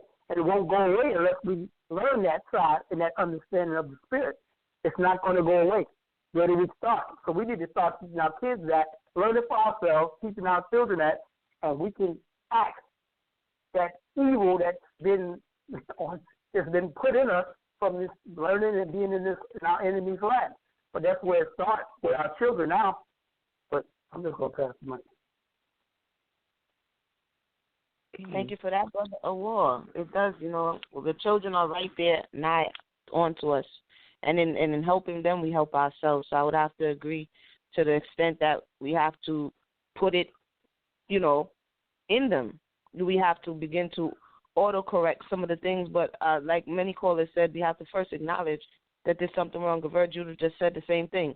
And I'm big on that. If we don't say that it was wrong, if we don't say that that was erroneous teaching, if we don't say these things, if we don't admit these things, then we can't fix them because we're not going to have any reason to want to fix them. And so that's why I asked him more about his past. I asked him to share with us things that at this point he acknowledges, it led us to a wrong direction. And that is that is a good place to start because now we know what not to do. We know what end result we do not want, and we can begin to work on a daily basis from there. So thank you so much for that. I'm going to go back to Brother Sal for another caller, and then we're going to check on Sister Mine and see how she's doing. So, Brother Sal, you there? Do we have any more callers? Oh, yeah, we got a lot more callers standing by. Let's go to the next one. Let's go to 832-274. You're live on the air, 832-274. Hey, how y'all doing today? All right. We're doing good. Good. I just want to make sure y'all can hear me. What I want to say real quick is I definitely understand both views. I did a lot of research, and and I kind of came to the understanding that sex in the Bible is maybe not equal to marriage, but there's a direct correlation. Meaning, when a man goes into a woman, that's marriage. You know what I'm saying? And I came from the Sunday church. I'm not deep into the Hebraic lifestyle like y'all, man. I'm maybe about 2 years deep in it, and one thing I noticed is one thing that I liked about the doctrine is that it was total opposite of the doctrine that was taught in the Sunday churches I came from. You know what I'm saying? Like the Sunday church, they was teaching us that, for example, I got an older brother. He was living with his girlfriend for 14 years. They had kids, so on and so forth. In my eyes, in God's eyes, they're married. They just don't have a state, they don't have a government, the government paperwork that says they married. But if you committed to a woman, y'all are having sex, y'all had children together, that's marriage. So I guess my question is, if sex doesn't, at least in God's eyes is what I'm talking about. In God's eyes, when you have sex with a woman, if that doesn't equal marriage, then what does? What makes a marriage a marriage? When I go to the courthouse and the state government tells me, you are now, husband and wife, I don't think so. I think sex is what, in the law, and I don't know if y'all covered this because I caught y'all a little late, but in the law, they talk about, I know that all sex constitutes marriage. I know some sex is adultery because if you have sex with a woman that's already married, that's adultery. You have sex with like an animal, you have sex with an animal or something, all those things. We know that's not marriage. That's not what we're referring to. But the Bible also says if you have sex with a virgin, even if you did it forcefully, you're gonna have to marry that woman. So what is your thoughts on that type of angle? You know, I definitely agree that, like you said, there's some other examples that show otherwise, but it seems like there's a balance in between. It seems like, you know, I mean, what are y'all thoughts? And I'll end it there. Thank you. Sister Guy, yes, a caller? I'm going to throw that one to Sister Mayana. Sister Mayana, you there? Yeah. Can you hear me? Yeah, go ahead, Tongshi. The mic is yours. All right. See, I think it's one of the first question. I think that a couple of things have happened over the course of the callers' contributions. One of the previous callers gave us a working model of the false dichotomy that I mentioned earlier. The idea that to say sex isn't marriage by default alludes to or advocates for promiscuity. Saying that sex is not marriage means that you guard that act. You don't engage in any sex. Not having sex is not promiscuity. So the conversation that we are having when we say that sex is not marriage is not to say go out and have liberal sex with whomever at your leisure. We are saying that you do not have sex at all until there are certain things in place. Which brings us back to the question that our caller on the line now has asked. If sex alone does not make marriage, what does? Well, in all of the examples that we have of marriage, there is something that comes before the act of sex. The conversation usually ends with sex seals the deal. Sealing means it's the last thing. If it's the last thing, it's not the first thing. So that means there are things that come before it. Sex with an animal isn't on the table. Okay, sex with men, between men and women is what we're talking about. When we're talking about, we gave the example of Isaac and the iconic in the tent, out the tent, voila, you know, abracadabra, we are married. That is not what happened. As we have had in this conversation and previous conversations, and even in the first season and the first episode, we stated that there are steps. We proved in Scripture that before the 10th scenario, there was the father made the decision. It is not good for Isaac to be alone. This is not good. I am going to take it upon myself to bring a woman to him, and Abraham makes that decision. In his stead, he sends his servant to go retrieve a woman. Does that servant go empty-handed? Absolutely not. There's a certain, remind you, just as the elder, and when she called in, stated that Yaakov encountered Rachel in the field, but did not take her. He took her to her father, got permission, created a covenant, had a celebration, and then was permitted to have sex with the daughters of Laban. That did not happen. It wasn't caught up in the field. Because if it was the case that Jacob could have just created a marriage, he would have done so there. He had Rachel. She was right there. He already kissed her hello, had some of that already done. But he did not take her, because that is not what a holy people would do. When the servant went and came upon Rebecca, she was right there. He didn't go on the back of the camel, bring her back to Abraham. The terms of the deal were established between her father and his father's representative. And then there was an agreement, both from the father and the possessive bride. She received gifts. The family received gifts. There was tokens of Abraham's family's ability to provide for Rebecca, and then there's the innocent out the 10th scenario. Starting at verse 67 gives you real insight, but starting from the beginning gives you order, gives you consideration, gives you intelligence, gives you consent, gives you the terms of the deal. 67 gives you sex seals the deal. But the deal had to come first. That is what we are saying. We are not saying that sex is not important. We are not saying that sex is not sacred. We are not saying that sex is not a set apart or holy act. We are saying that because it's sacred, because it's a holy and set apart act, it is not something that you throw out on the table and say that's it. It isn't. You cannot seal a deal where there are no components of the deal discussed. It's simply not the case. And that's what we're trying to say. And it was another interesting point. So to answer the question directly, what is marriage? Those other steps. All of those other steps. Those are the things that make the marriage. We were talking about families, which is a very interesting dynamic that was introduced to the conversation. Well, what about the family? Interestingly, because of our placement in time, we are very individualistic. And when we think about family, we think about our family, what between the couple. But from a biblical perspective, when the family was considered by way of the elders and the ancestors, and the families became, the families were married. Families became individuals did not become married. Family was a marriage of family. There's an exchange of a lot more than I love yous and googly eyes between the couple. The elders are involved. Consideration is involved. So another thing that one of the previous callers brought up was, and Sister Amuna very wisely honed in on, is this idea of the man having to mentally prepare himself. Now that mental preparation becomes necessary because he has forgone all of the things that Torah put in place to safeguard. You don't need to have a mental check if you have a whole bunch of physical checks.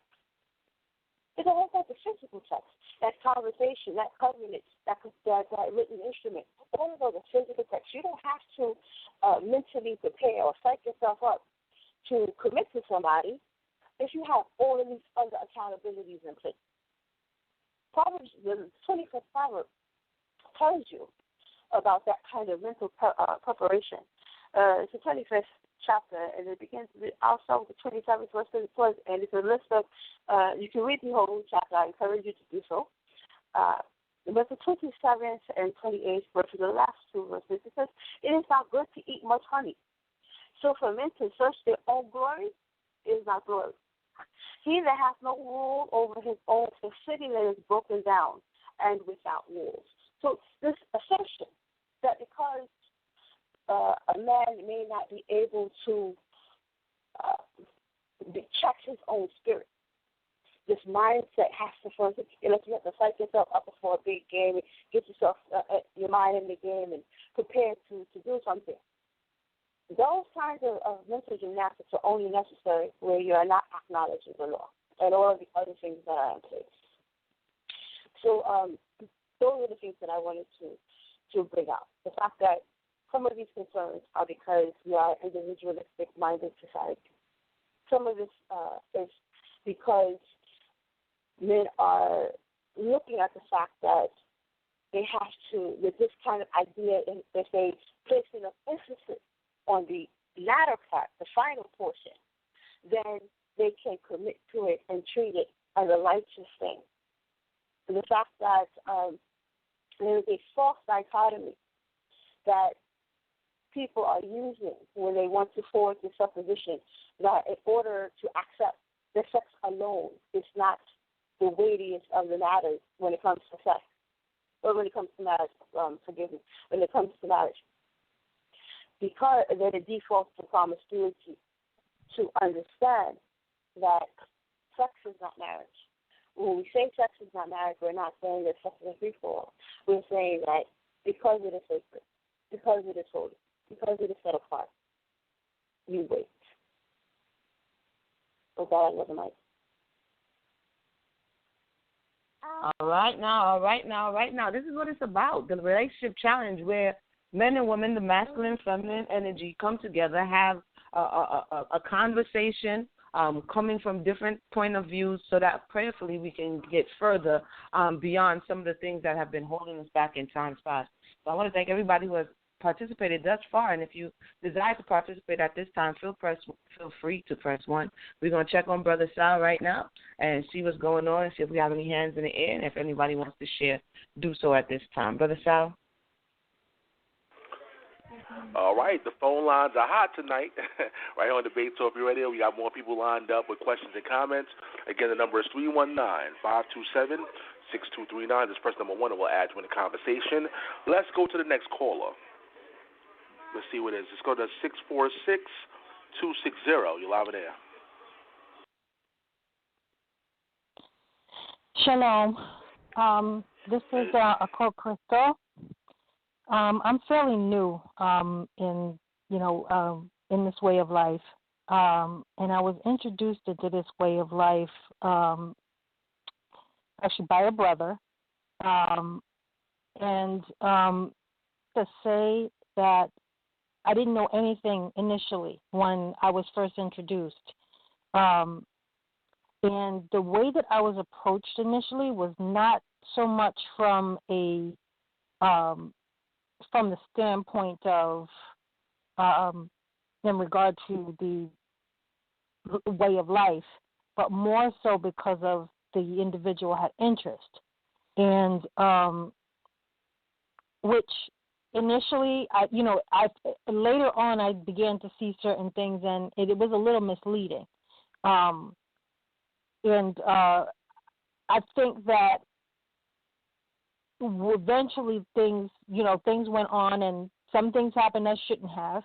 But in the mindset, in retrospect, when I look back on everything, I realized and I saw certain things that, in speaking to the brother later on and realizing through conversations of things that we had, that he didn't have a full understanding of, what the relationship should be, and what things should be as far as with the situation, and dealing with wanting to basically be married and have a spouse and all of that. He, I think, had that mindset of wanting to be married, and I know I did. However, the approach was, I think, inappropriate. And the other thing that I wanted to say is that, I think part of that too, part of the issue, and this is something that I'm seeing a pattern of, where is, and I have to say this, where is the respect, okay? It first should be, where someone does have interest or whatever. I mean, it should be done in a respectful way. I know back in the day, like with my parents, and when they were coming up, when they courted someone, and for them, courting wasn't them necessarily being in a sexual way. Courting for them was going out and dating, or going for a walk with the person, speaking with them, going to do things with them and with family and with friends, and that was the type of courtships they used to have, and the families were very, very involved. And I have to say this, especially Southern families. They're very, very involved with a dynamic, of the family, of people, of their children and their relationships, and if something was not quite right, someone would say something, and usually it was a male, and they would pull the guy aside, and they would pull his coattail, and say, listen, you're not respecting her, you're not doing this, you got to watch it, so, there was that type of accountability, and there was always someone that was there to give correction. I think the problem is these days that there isn't a lot of correction. You have parents that are not fully teaching their children at a young age once they get to an age of understanding when it comes to about sexual issues and about wanting to be married and all of this, having a more righteous mindset. And I think in some cases it's not taught, or it's just left as a topic that some parents are actually scared in some cases to even discuss with the children. And I think that if we are more open to start discussing things and having a more open dialogue, that this will be more productive, as they get older. And then even if there is someone that if they never had that individual, that parent or uncle or, friend of the family to say something to them, there should be at some point, if someone sees, okay, and this could be someone who's a grown adult, if a male sees another male is not doing what they should be doing as far as respecting a woman or, someone that they're seeing or courting or whatever you want to call it, someone should be saying, maybe a brother, a sister should, but should be saying something like, listen, maybe you need to take a step back, or maybe you should be addressing that sister in a different way. There's like I said, all of this comes down to accountability and actually respect for that person. I think if the brothers started to think more of the respect aspect of that, they would be less likely to approach a female, approach a sister in a negative way. And I think that's a very key thing, a very key issue. I think also, too, if the brother is really wanting, or if he really does actually have interest, or even if he doesn't have interest, if he really, is bringing someone, if you're bringing someone to Yah, then that should be the first focus, basically. It shouldn't be, because I have interest in this person, and then later on, let me tell them about Yah and what is good and it should be, if that's the case, that should be coming first. That should be the initial message, and not, about, being with someone. And I understand that, people do get to a certain age where sometimes they may be, where they'll get lonely, or they're getting, basically kind of, what's the word? They may feel like, I guess, in some ways that if they don't do something at a certain point, that they may feel like they're settling in life. But I think that, in essence, we need to, they need to take a step back and say, okay, if this is something that I really want, how do I attain this? And if so, how do I approach this? And I need to approach this in a respectful manner, in a way that, so that one, it's one that represents Yah, and that Yah will bless the union if it is meant to happen. And secondly, so that this would be something that will become fruitful in the future. It has to be done, like it was saying, in a respectful and righteous way. And I think in doing so, that's going to make things actually less and less, there'll be less temptation to do things in the manner that most of us are seeing now, where you're seeing guys, and this is not just in our community, we're seeing this around the world, where guys are just going and they're just, sleeping with this one and sleeping with that one, and, they could be seeing one person and they start seeing someone else while they're seeing the same person. And there's no respect for any of those women when they're doing these things, So we need to start changing the mindset overall, and that's basically what I had to say on it.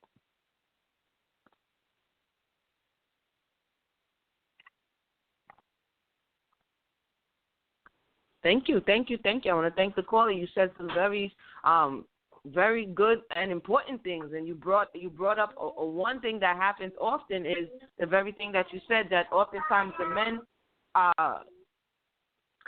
they merge their job of sharing certain information, and more often than not, a lot of women, that's how you knew the person who's first teaching you. The people get, I don't know what they call it. I don't know if there's a name for it or what, but the people get infatuated with the individual who's sharing this truth.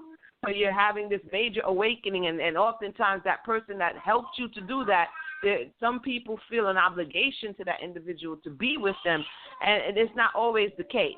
And sometimes because of that vulnerability, many people, because they are new and they don't know certain things, and they're being shown certain things in the scripture, they begin to comply with what they're being told until they find out later on that that's not necessarily so. So I agree, a respect level on both sides. the women have to respect themselves or learn to respect themselves, and the men also have to respect themselves and respect the women as well. So thank you so much for calling in. I'm going to check on Brother Style right now and see what's going on the phone lines. Wow, we got the 9, so we're going to the 10 o'clock hour. Brother Style, you there? Yeah, I'm right here. Yeah, actually, we have like 9 minutes left on the air, people. 9 minutes left. What that means is if you're listening on social media, and once the time runs out, we're going to go into the overtime part of the show. So the only way to hear the overtime part of the show is by calling the number, 319-527-6239. Again, if you're on social media, you're checking out Debate Talk for You right now. Once the 9 minutes is up, the only way you can hear the rest of the show live is by dialing the number. Other than that, you can check out the archives later on.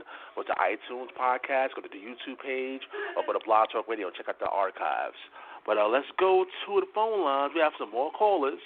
Let's go to 601-566. You're live in there. Hey, well, the topic is sex, marriage, and I don't think it is because we have scriptures that people don't go to in the Old Testament that tells us how to take a vow, and that a vow has to be made by mouth when you make a oath to someone. And sex was never just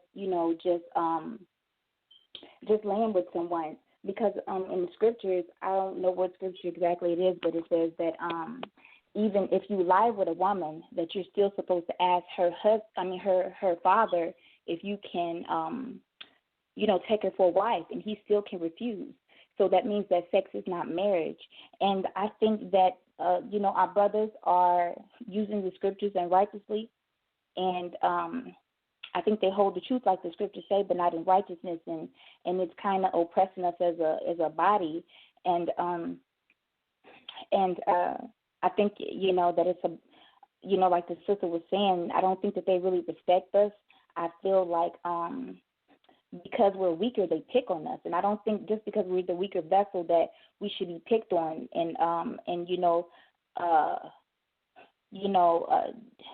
I think that they don't understand that the scripture says that even a man that ruleth, unrighteously, he will still pay for his sins. He will pay for that. And another thing that I see is that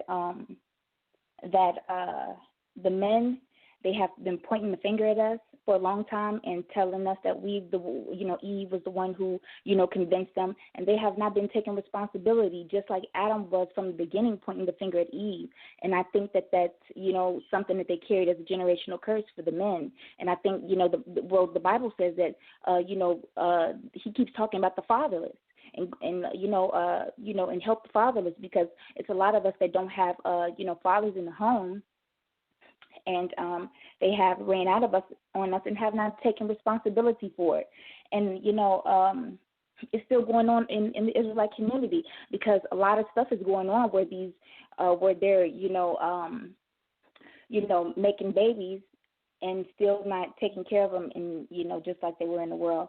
But I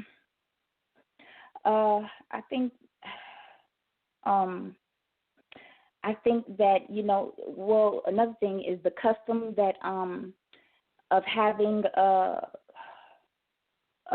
sex is, marriage and, multiple wives that came from Lamech and the heathen, and it was never our culture to do that. And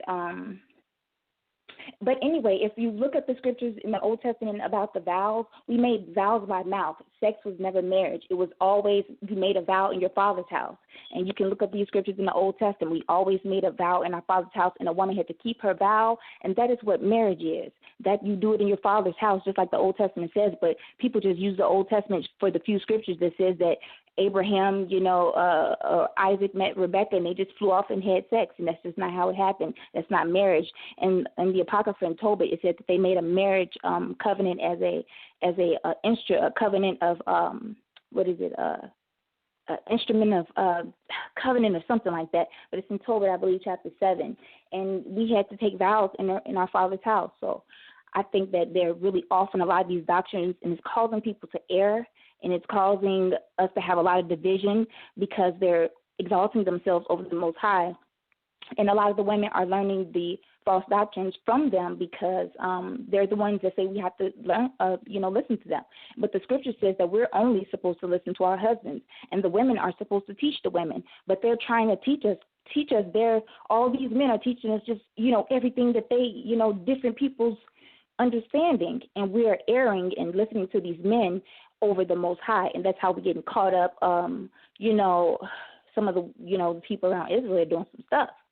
So it's because we're not submissive to the Most High, and the men are calling us Jezebels if we don't submit to them, or if we speak up, and the Most High tells us to speak up about these things. So I believe we have a voice.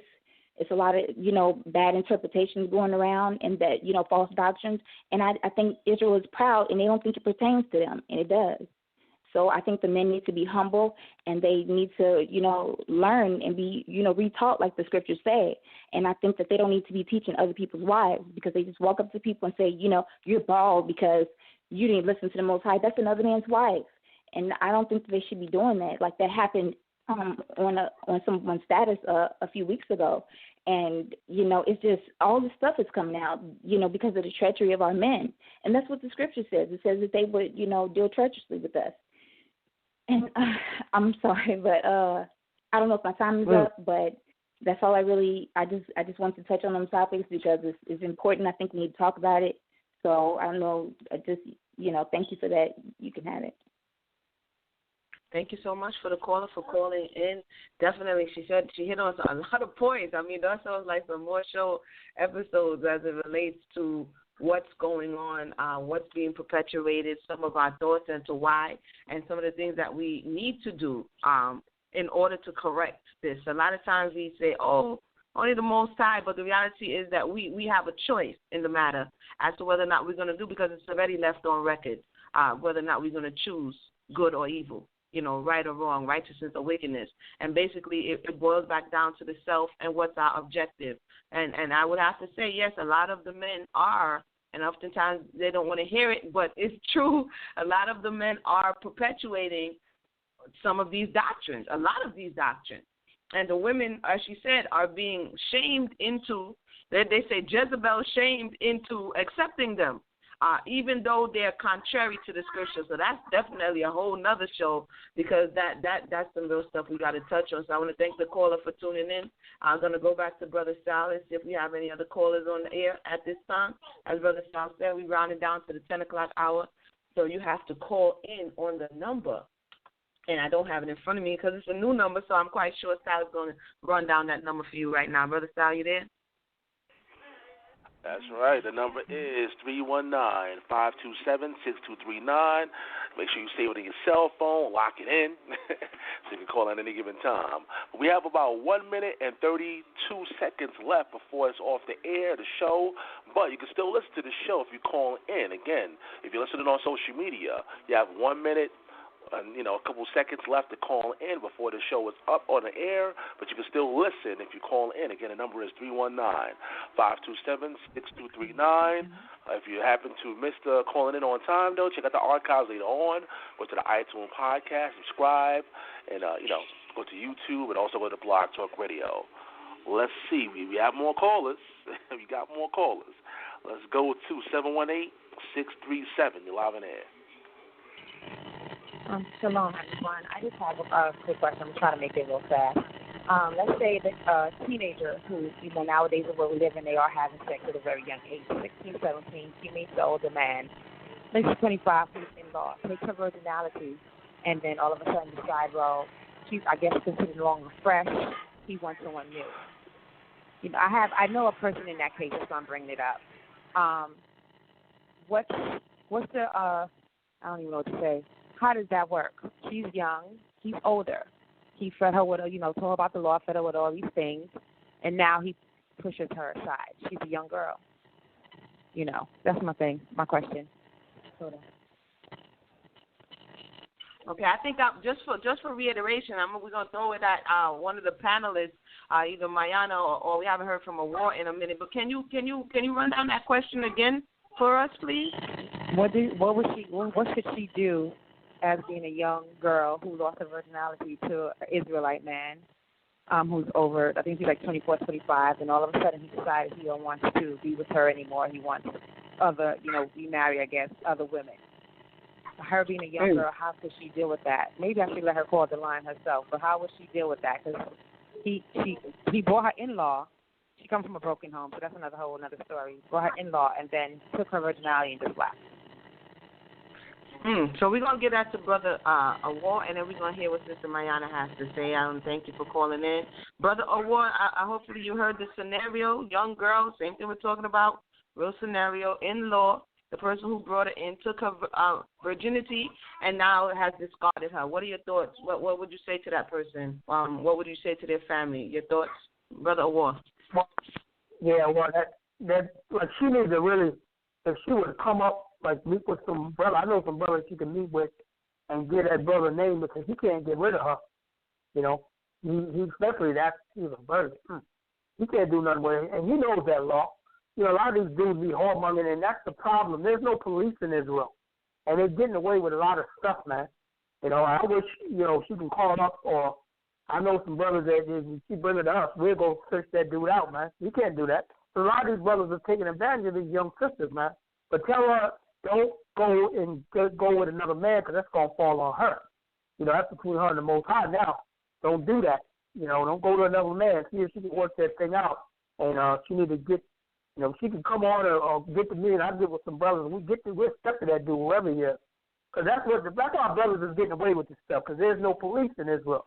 Everybody's just letting people do what they want to do.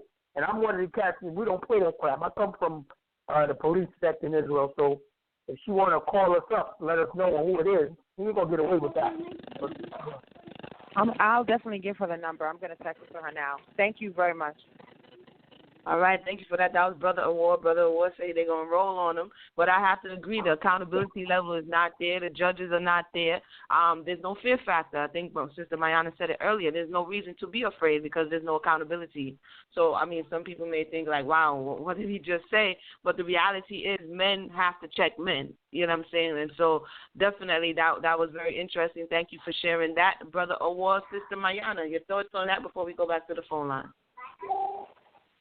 I want to thank the Sister for giving us another working model about the reason why we cannot rely on sex as being the tent peg, the thing that is holding the union together. Because of this very scenario, we have a young woman who followed this man and believed him. This man has decided that he no longer wants to deal with her. And what we have is brothers saying they're going to roll. I don't know what state she's in. I don't know if they're wise in. Or what are they going to do? They're going to go and speak firmly to him. They're going to wag their fingers at him. This is a man that has already entered into a woman, defiled her, and without any fear, walked away. This is a man that already has demonstrated that he has no fear of the Lord.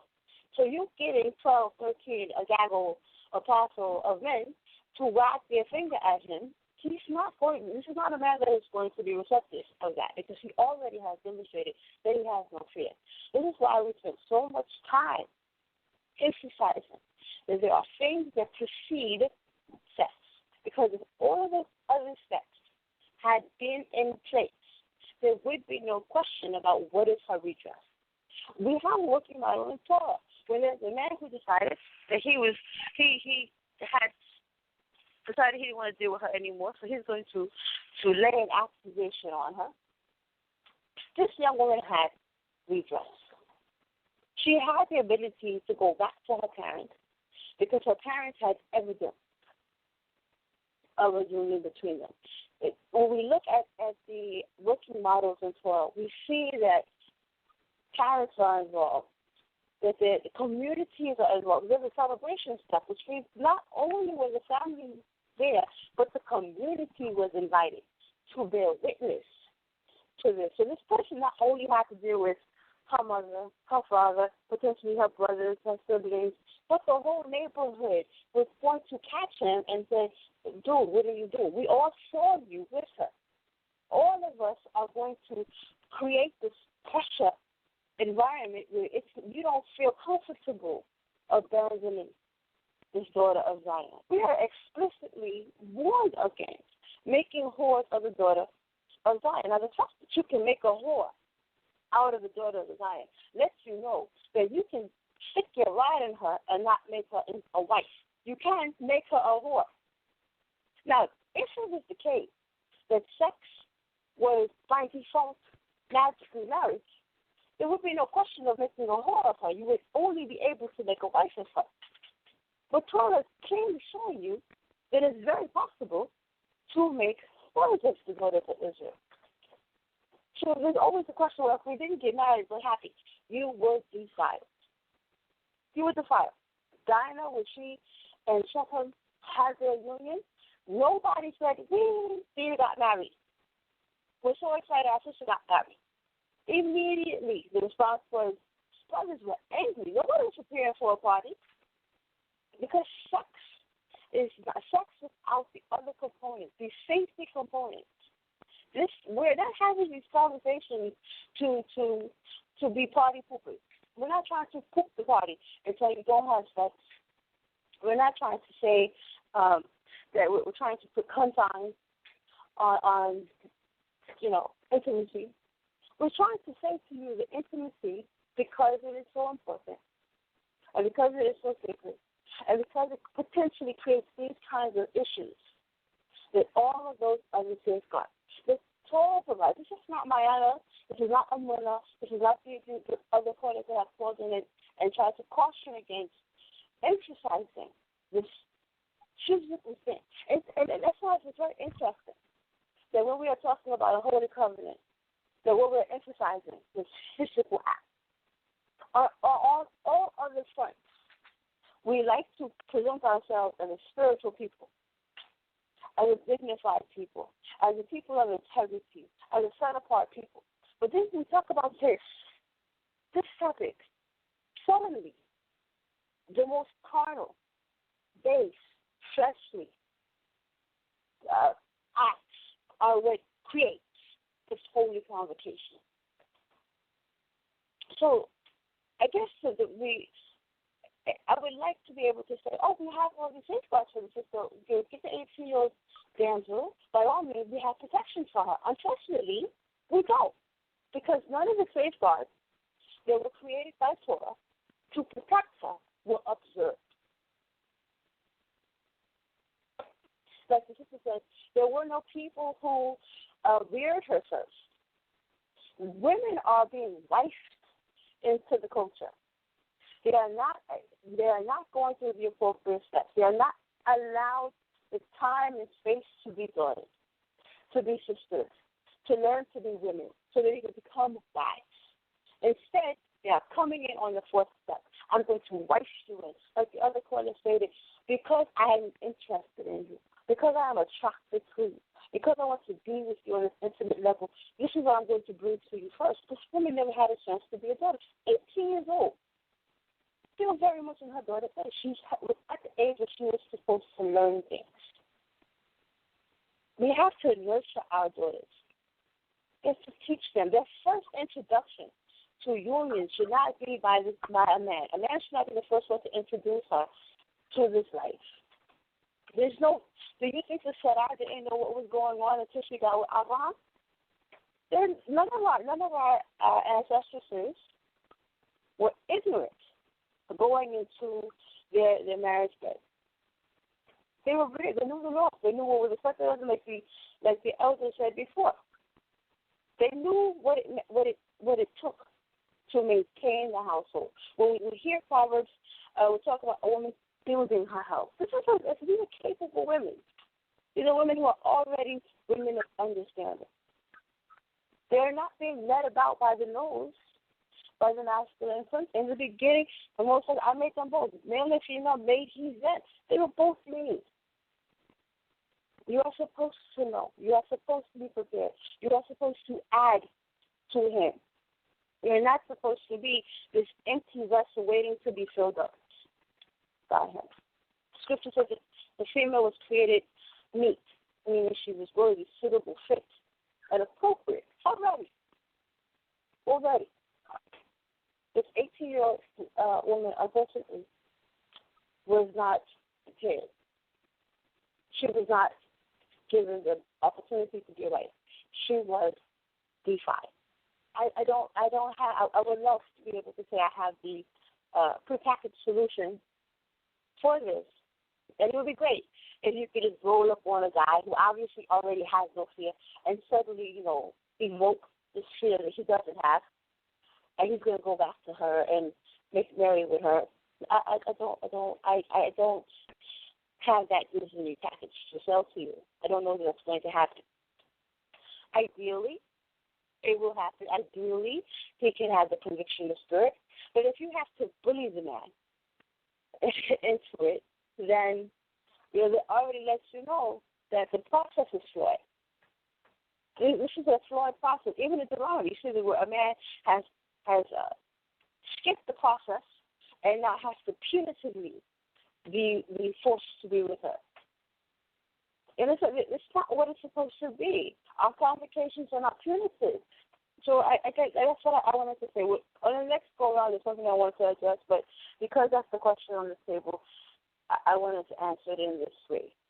So with that, I'll use the mic.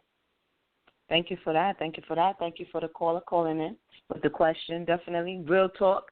This is what we're here to do. This is the relationship challenge. And I'm glad that we had this beautiful turnout on our first day back. I must have missed this. Took a little summer break and, we came in, it's good conversation. So definitely we passed the 10 o'clock hour, so social media has cut off those who are on the line. If you have something to say, feel free to press 1. I'm going to check on Brother Sal at this time and see what's going on. Brother Sal, are you still there? Yeah, I'm back. Unfortunately, Award of Swordsman, it's the overtime part of the show. It's called Dropped. So I guess we'll hear from him the next time we have a relationship challenge. But we have some more callers standing by. Let's go to the phone lines. Let's go to 347-303. You're live in air. 347-303. You're live in air. Shalom. Shalom? Hey, Shalom. Hey, Shalom. Hello. Okay, you can hear me? Yes, ma'am. Yeah. Okay, I'm going to be brief because I know the call is over. The whole concept of this sex being marriage, people look at that, I know some of the Israelites have picked that up as their doctrine, part of their doctrine. But the root of it is an even larger problem because, like I said, I started off as I started off as a Christian, raised up as a Christian, and I came into the Messianic Israelites. And I feel like there's a correlation between having that doctrine of an immaculate conception and not necessarily treating marriage as it should be treated, as in the Old Testament, when it was said that families came together, when a man did not honor, like when a man got a woman pregnant, having to pay a bride price to her father or having to marry her if he got her pregnant or had sex with her before marriage. I know in the early days, some churches used to uphold, holding people to accountability because they called it a shotgun marriage. But I notice now, even when you go into some of the quote-unquote churches, a lot of the women are not married, and quite a few of them have relationships with the pastor, even though he has a quote-unquote wife. They have relationships with this pastor, and they're hid in secret. Once again, that's another situation where men are not holding accountability. Sometimes it may not be a physical connection to the pastor as far as sex, but women are not married, but their total dedication is to the church. And I've also heard women saying, I'm married to JC. JC is my husband. I'm having a relationship with the Most High. And these concepts are Christian concepts. So here we are with some of the Israelites now. Well, sex is marriage. I don't need to acknowledge you in ceremony or go to your parents. We lay down and we had sex, so you're my wife, Israelite style. If we were to follow the laws of the Old Testament and the way of the Old Testament, we wouldn't find ourselves in these situations of guessing whether or not we're married or not. This pretense of an immaculate conception where Mary, she gets pregnant through the Holy Spirit coming over her, and she's pregnant with JC, but, Joseph puts her away privately to protect her, even though the law back then for getting pregnant before you're married was to be stoned. And the thing about it is, once again, that's circumventing what is the law and what should be. So I find that these Judeo-Christian, I would say myths and fables do contribute somewhat to this silliness and not using common sense, wisdom, and accountability and responsibility. And that's pretty much all I have to say. Dehu. Very interesting addition to the conversation. Like I said, it sounds like some spin-off type conversation because you did bring in the caller. I think that's Sister Aisha brought in some interesting points as it relates to the different doctrines that people just ascribe to. Like I saw somebody earlier on social media say that some men throw out the Apocrypha because of the Book of Tobit. And the Book of Tobit is going against sex as marriage. And so in order to not deal with Tobit, just throw it all out. So again, you brought up a very interesting point because we're all coming from different viewpoints as it relates to the scripture. So definitely, thank you so much for that. I know we're running on time, and so we're going to check on Brother Sal and the callers. We definitely want to make sure that everybody who wanted to speak has an opportunity. If there are any men out there who want to let their voice be heard, you can do so as well. It's not any one party beating up on any other party, but at this time we have to be transparent and honest about what's actually happening and how do we begin to fix it and remedy the situation. So, Brother Sal. All right. I see we have one more person that pressed number 1, but we have a lot of people tuning in. Feel free to press number 1, guys, if you have any further questions. It's the overtime part of the show. Just press number 1 and we'll add you in. Let's go to the next person, though. Let's go to 856-536. You're live on air. Shalom, everyone. Hey, shalom. Can you hear me? Hey, how you doing, Brother Sal? It's been a minute. All right. This is Eliyahu from Jersey. I've listened. I came in late. I'm sorry because I had some other things to do. But I've listened to some of the things that everybody had to say. I think that my personal opinion is we as a people are dysfunctional, and when you're dysfunctional, it's practically impossible to right yourself in a situation when you are dysfunctional. So what you have to do, you have to take people that are not dysfunctional, that are not raised in the traditions, like the sister just said, of Judeo-Christianity, and right yourself with those people, because those people will be excellent teachers. They'll be excellent in in the way that they initiate contact with people. I guess to say, and saying that we as a people in America have been dysfunctional since, I guess to say, slavery days, even for those who were here before slavery, meaning, whether they be, Hispanic or Native American type of people, we've all go through some type of trauma, or like they call it today, PTSD. But I didn't like what the sister had called in and, proposed a question about the brother. I told my sister when she was younger, she's 29, that if she decided that she wanted to date a guy for like 6, 7, 8 years and let him become your friend before you even decide on whether or not, you wanted to initiate to have any type of true relationship with him in that aspect. Because after 5, 6, 7 years, you'll know his intent, you'll know his what he's about, a little bit of everything about the guy, especially, if he decides that he wants to stay around for that length of time. I think today, in the early 80s when MTV really got big and videos came out, we have over sexualized our society. Everything that we see in American society has been sexualized. When I lived in Europe during the 70s and the 80s, they have been over sexualized, so which means they have been desensitized to it as well.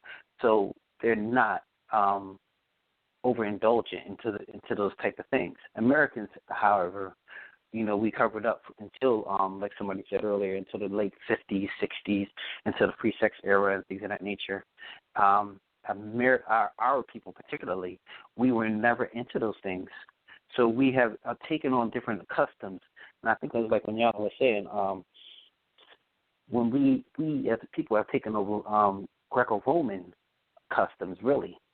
And we have to go back to the root of the problem. I always say this to people, if you don't know the root of the problem, you can never solve the problem. Half of our problems is at the root of a century-old issues that we have, engrafted into ourselves, engrafted into DNA. We have taken pagan, heathenistic customs, into ourselves. And by the words pagan and heathenistic, it really doesn't mean, that people are just crazy and wayward in that aspect. It means, customs and cultures that are foreign to our own. And when we take those things into ourselves, we manipulate it, we use it, we gentrify it, we start, acclimating to these things that are not normal to us. And we don't know how to behave because it's not part of our DNA structure or pattern or even brain waves and thoughts. And when we add that into the Torah, we're dealing with things that are foreign to Torah practice. Brother said it earlier. Brother Dean Parker, most of us probably is his friends anyway. Dean said a very good thing that this year particularly, and I noticed it last year, that nobody noticed that we've been keeping high holy days and feasts this year already. We're coming to the end of the year, and nobody has noticed that we're not really keeping the high holy days and feasts, for instance. And the reason why is because nobody has paid attention to the harvest season. Dean himself is a farmer. He's been paying attention to the harvest season because he has harvested. And he paid attention to the fact that we're not in alignment with that. So if we're not in alignment with the harvest season, we're not in alignment with Torah. If we're not in alignment with Torah, we're not in alignment with the Most High. If we're not in alignment with the Most High, then we as a people cannot align ourselves correctly in our modern everyday workings of thought pattern, spirituality, culture, anything. So we have put ourselves into position to align ourselves with the Torah, which is the will of the Most High. This is the reasons on why we as a people cannot, put ourselves in position here in America, Europe, Asia, wherever we're at across the whole world, because we're everywhere. When we start to do those simple little things first, like I said, it's the roots of the problem. Then we can, positively, put ourselves in better position. Giving our children, our daughters, for instance, let me start over here. I have 7 girls, and I have 1 boy. None of my girls are married. One of my girls date, the rest of them do not. And the reason why is because that's the only one that decided, well, she's grown too, but, she didn't date until she was grown.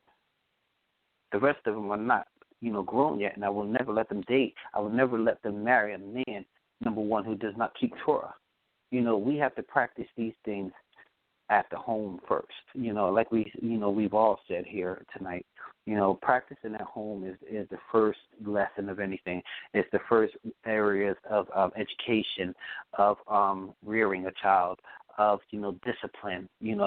Of the practice of keeping a culture. Most of these young brothers and sisters that are coming in and waking up today, they're waking up into something that they have no idea of what they're waking up into. So instead of them coming into actual schools of thought, as we used to centuries ago with the sages and things of that nature, we don't have that today. What I see today is we have a lot of people who are masquerading as Hebrews. And I'm, using the term loosely because I don't want to insult nobody, but I see that that's what we have. We have a lot of people who were Christians who have become Hebrews because they say that they're waking up, they've had, a greater understanding, and that's great. But when you have taken, like the sister just said, the culture of Christianity into what we do today, then you are still a Christian in that aspect, and you have yet to acclimate yourself to a Hebraic standpoint or a Hebraic culture. Because, number one, you know nothing about a Hebraic culture. The only things you know today, now, okay, well, I'm a Hebrew. Okay, that's great, and I admire you for understanding that. But study, show thyself approved, like it always says. But see, study comes from years of study, not from 1 day, 2 days, 1 year, 2 years, 3 years, 4 years, 5 years, even sometimes even 10 years for some people. You know, some of us on here, like Manana herself, is an educator. I'm an educator. There's other people that are on my friends list besides them that are educators. Some of us, grew up this way. Some of us didn't. You know what I mean? We have to look to those, like King Solomon himself said. If you want to learn something about the culture, then you have to go to those who are educated within the culture to learn the culture, not come into something. And so today or tomorrow, I'm the teacher, I'm the more. You know what I mean? On out be, whatever the case may be. It takes years of study and understanding to get there. When we have new people that come into the faith, the same thing. These people should go through a regimen, because without going through a regimen, it's like, and I hate to say this, but let me use Jewish people for an example in this area. Anytime that a Jewish person, a person in the world, wants to become Jewish, and they go through those, the black suit people, the Hasid people, they take you through a regimen. They make you learn everything before you can ever convert. And our own people, we have people that are just as educated as they are. We need to do the same thing to our own people. That way our children are not taking advantage of men who are lusting after their own desires. Because these same men who are lusting after their own desires, taking these younger women and throwing them away, discarding them, this is still hurting our community, because it's no different than the free sex movement in America. But these younger women are being discarded. These are children. These are my children. These are your children. They have feelings. They have, emotions. This is a pattern of abuse that keeps replicating itself. And as long as we continue in the pattern of abuse, we're not healing our people. We're actually we're keeping it into an area of destruction.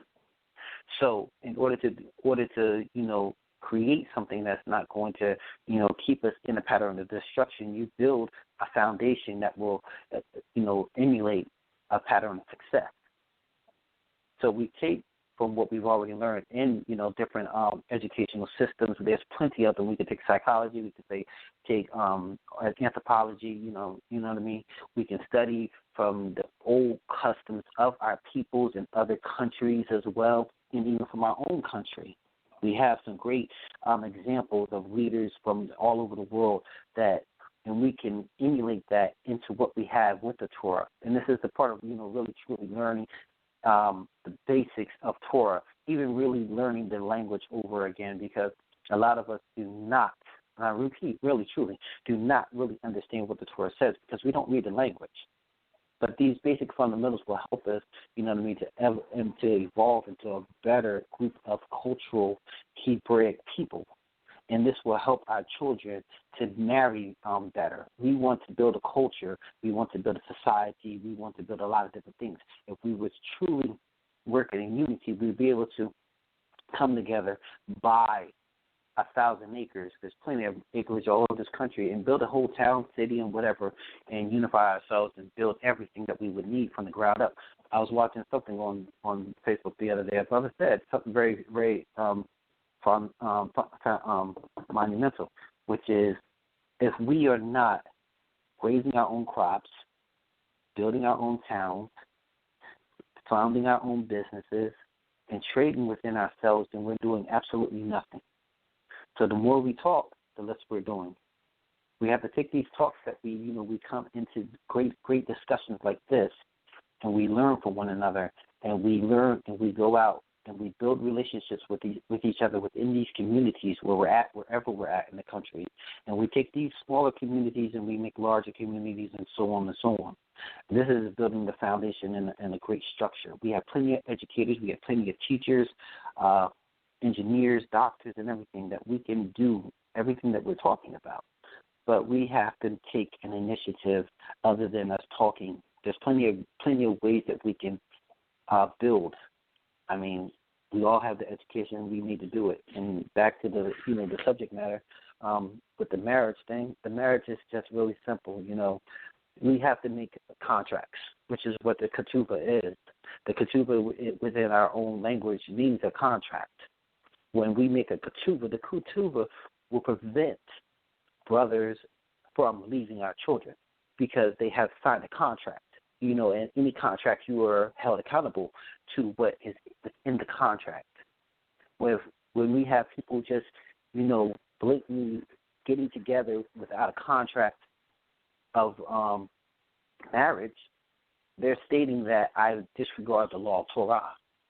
If they disregard to the law of Torah, then they're in disregard and free disobedience into Yah himself. And anybody who is found in disobedience to the Most High is liable, as some may say at certain times of history, death. Now, I understand we don't go through that today, but yes, they're held accountable in that mannerism. And we need to hold these brothers accountable by making these brothers, teaching our young women first, that a brother, if he's not coming to you, and I'm going to use the Muslims, for example, to ask for a sit-down, which means to literally sit down and let's talk and have an intermediary. And let's take it back to the old school where when you were courting, you courted on the porch of your own house, and the boy came over, your parents had the window open, and they looked at you while the whole time, so there was no putting no hands on nobody. There was no kissing or nothing. It was a shaking the father's hand when he left. These are the things that we need to reinitiate. In this way, there will be respect. If a man is not respecting a daughter in the beginning, or even vice versa, because we have women who do not respect men just as well, then there will always be divorce. There will always be children who will grow up without fathers or mothers and so on and so on.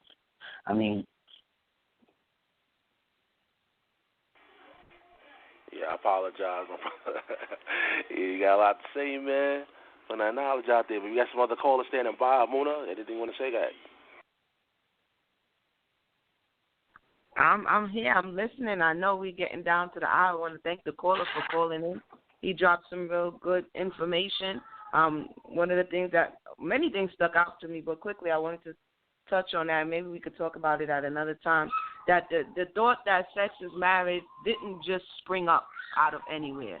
It actually is on the tail end of the experience here in the West, where during slavery, because you were prohibited from marriage, and many people, the men did not have to take care of their families, and your women and children were the property of the master. It gave the thought that all I needed to do was deliver myself, and I was done. And in name, I could be called husband, and in name, you could be called wife, but truly I had no ability to have an obligation to you because there was someone over me that determined whether or not I stay or I go. So when you look historically, like you said, you will see that this didn't just pop out of anywhere, and it may be in the residuals of the genes, because a lot of people are talking, quickly, and I'll give it back to you, a lot of people are talking about what happened after slavery, but that's a short time as you look at over 200 plus years of this being embedded in the individual. And right after slavery, the record books show that there was a spike in marriages on paper because the people could not marry on paper. But thereafter, the marriage rates began to decrease once again. And so it's just a few generations before it got to our point, like 2 generations if your grandparents was born in the early 1900s, your mother and now you. And if you're a little bit younger than us, then a 3rd generation. But it wasn't that many generations out of that mentality of not really actually being able to legally marry and be accountable for your family. But like I said, that's a whole nother topic. But as I study the history, the sex equals marriage, that's what the master told you. Whatever made you kept going to work tomorrow, he'll tell you whatever you needed to hear in order to do that. And that's kind of what we actually adopted. So that is a maladopted behavior. But, Brother Sal, that was my 2 cents on the matter. You could go to the next caller. All right, I see. We have one more person, that person number 1. And, okay, let's go to 347-731. You're live in air. Okay, Shalom Ubraka. This is Zakhan and Naami. I wanted to speak. I found it sort of perplexing that marriage would be labeled as a blood covenant, even though I understand that the blood is the blood for a virgin is present. However, that would not cover widows and divorced women who married again, and therefore that would not be considered a blood covenant. Nevertheless, it would be still considered marriage when they married again, and it would be held just as sacred, I believe, as when they were virgins and married for the first time. So I don't know that it may be completely accurate to call marriage a blood covenant rather than just leaving it at covenant, for instance, or maybe a different type of covenant. But certainly I wouldn't say that it is a blood covenant, because I'm of the school that understands full and well that sex does not equal marriage. Otherwise, any man who laid with a harlot would be married, and that would mean that a lot of men would, would go running for the hills. But that's another issue. So that's all I have to say on that matter. Zehu. Thank you for that, Iman Ami, coming back with that. Like I said, we getting a lot of more conversational topics. So definitely we could come back and chop it up on that one as well. As we wind down to the almost 10:30, 11 o'clock, we're gonna see what Sister Mayana is saying before we go ahead and wind down here, Brother Sal. It's been a very eventful night, very interesting, a lot of perspectives. Hopefully, we walk away from this with something more to think about as it relates to the choices and the advice, too. One thing I have to say before I go to Sister Mayana, sometimes people are afraid to tell the younger ones who are coming in, and Award touched on this, hey, watch out for what you're doing, because the world tells you, I'm grown, mind your business, you know what I'm saying? I can do what I want to do. And then oftentimes when people get in these compromising situations, then they want to come back and say, oh, man, you want to know X, Y, and Z. And the Torah says if you see someone going to do something, if you see trouble and you don't want them, the blood is on your head. And so when we see younger people coming in, if we have not said anything to them, we also are to blame. If we are not to say, hey, be careful with what you're doing, X, Y, Z, if you don't give them a heads up, we are to blame, because it is that we know this information, we know that what the statistics, we know what happens, we know the doctrines that are out there and the pitfalls, and we don't warn anyone, whether it be young men or young women. And so sometimes the young women don't listen, and sometimes the elders don't speak. And so both people are responsible. Both parties are responsible in this situation because, again, just like the brother was saying, you have the parent and the family that is the defense. So if you don't have parents and family as a defense and they're not doing their job, well, of course, unless the person is ultra strong-willed, they're going to fall into that pit because they don't have the tools to navigate around it. And so collectively as a community, we have to speak up about these things, not just in these forums, but when you see somebody moving a bit reckless, pull them to the side, and then love, let them know something.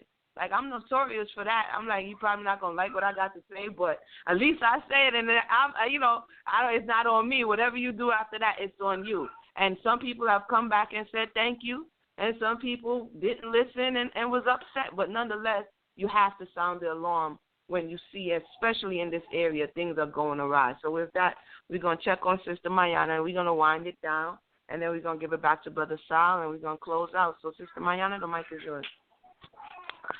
We're getting really into the night. Unfortunately, we didn't get a chance to really start to dissect and take apart some of the more common arguments from Scripture. We did a lot of talking about how we feel about things and what we have observed happening, but I really was hoping to hear some of the Exodus 24:16 kind of arguments so that we could take that apart. But one of the things that did happen, and that from the callers, which I thought was important, and I think we should talk about that, is I was talking before, a little bit about the manipulative language that is used when framing or trying to advocate for sex being the tent peg, the determining factor, the hook in these conversations. One of those things is the idea of we don't want to deal with the white man. The white man's the white man. I think that it's great that Amuna pointed out correctly that in these attempts to escape the conditioning of the white man, we have, in fact, embraced it wholeheartedly. The white man has decided that, we're not going to give you any type of legitimacy. If you have if you have sexual relations, that's really all you need. But you have to understand, like she said, like Amuna said, the idea, the mentality of the European during this period of time was that you were an animal. You were an animal. We don't when our pets mate, we don't give them record their marriage. They're made because they're animals. You have puppies together. And but when the man became free, when he was no longer the property of the European, he didn't sow his seed everywhere.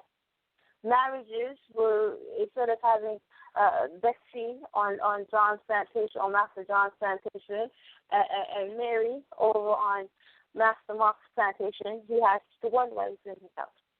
That is what the free man did. The slave took his slave path and made Mary on all these other plantations, and then took himself back to his own master's house. So this idea of we don't want permission from the white man to marry. I don't need a certificate. And they say with what scorn, and they're very sardonic and sarcastic and caustic when they talk about, I'm not going to write these things down. Okay, understand this. And I'm going to bring the Creator into this because the Creator has a relationship with Israel. And he has made marriages. We are called his bride. As a nation, we are called his bride. The Most High did not make a vow to us where there is no token. All of the covenants that we have entered into with the Most High, because this is the thing with women are being told. You're looking for the white man's way. The Most High doesn't need that. Okay, well, let's see what the Most High needs. When the Most High made a covenant with Abraham, there's a physical component to that covenant. You might be familiar with it. It's called circumcision. I don't know what could be more physical than circumcision, but that is a physical, observable covenant mark. When Moshe was set afloat, and the princess found him, the Egyptian princess found him, she immediately knew this 3-month-old baby, a Hebrew baby boy. Do you think she recognized his accent or his circumcision? Okay, there's a physical mark of the covenant between the Most High and his people. There's a song, Ribbon in the Sky, right? The ribbon in the sky is a rainbow. The Most High, when he entered into a covenant with Noah, he didn't have a secret red light special. They weren't sticking around. There's no secret lovers in the background. There's a big rainbow in the sky. There's a public declaration that I have made a covenant with you. So this idea that you don't need to have physical tokens because the Most High doesn't deal with physical tokens is insane. There is nothing in Torah that suggests that you do not have to have a physical token. These conversations that we have had also reminds us of the token we talked about. I think I mentioned it. I mentioned it of the sheep. Right? So when Laban allowed for Yaakov, when he just accepted Yaakov was leaving with his daughters, he made a covenant. And what happened with that covenant? There was stones. So there was a physical mark, a physical sign that they had entered into a covenant together. It wasn't a handshake deal, and it was something that you could return to as a reminder that this covenant happened. This idea that these women are asking you for some unholy, unrighteous, unbelievable thing that has no basis in Torah, And the fact that we are trying to intimidate, and what these are terrorist tactics. Like I want to say before, she said that we are teaching our daughters to go against their own intuition. The thing that tells them, I need to be protected in this space. I deserve to be protected in this space. If you take this idea that, first of all, even in our current situation, you are able to have certification, which is not the same as a license. A certification is certified something has come to pass. It means that, for example, if you the male, has become ill and your wife has to make decisions for you, and let's say, for example, your treatment involves something that has a pork product or some life-saving measurement, your mother wants you to have it. The wife says, we can't do this because it has elements that my husband can't participate in. We don't do these things as Hebrews. Your mother shows your birth certificate. Your wife shows her motel receipt. Laughter ensues, and the mother gets her way. Woman in her motel receipt has no ability, no legitimacy, nothing to protect this covenant. So when you're thinking about what I have to lose by entering into some written instrument, something that's going, and that's another thing. What are you afraid of?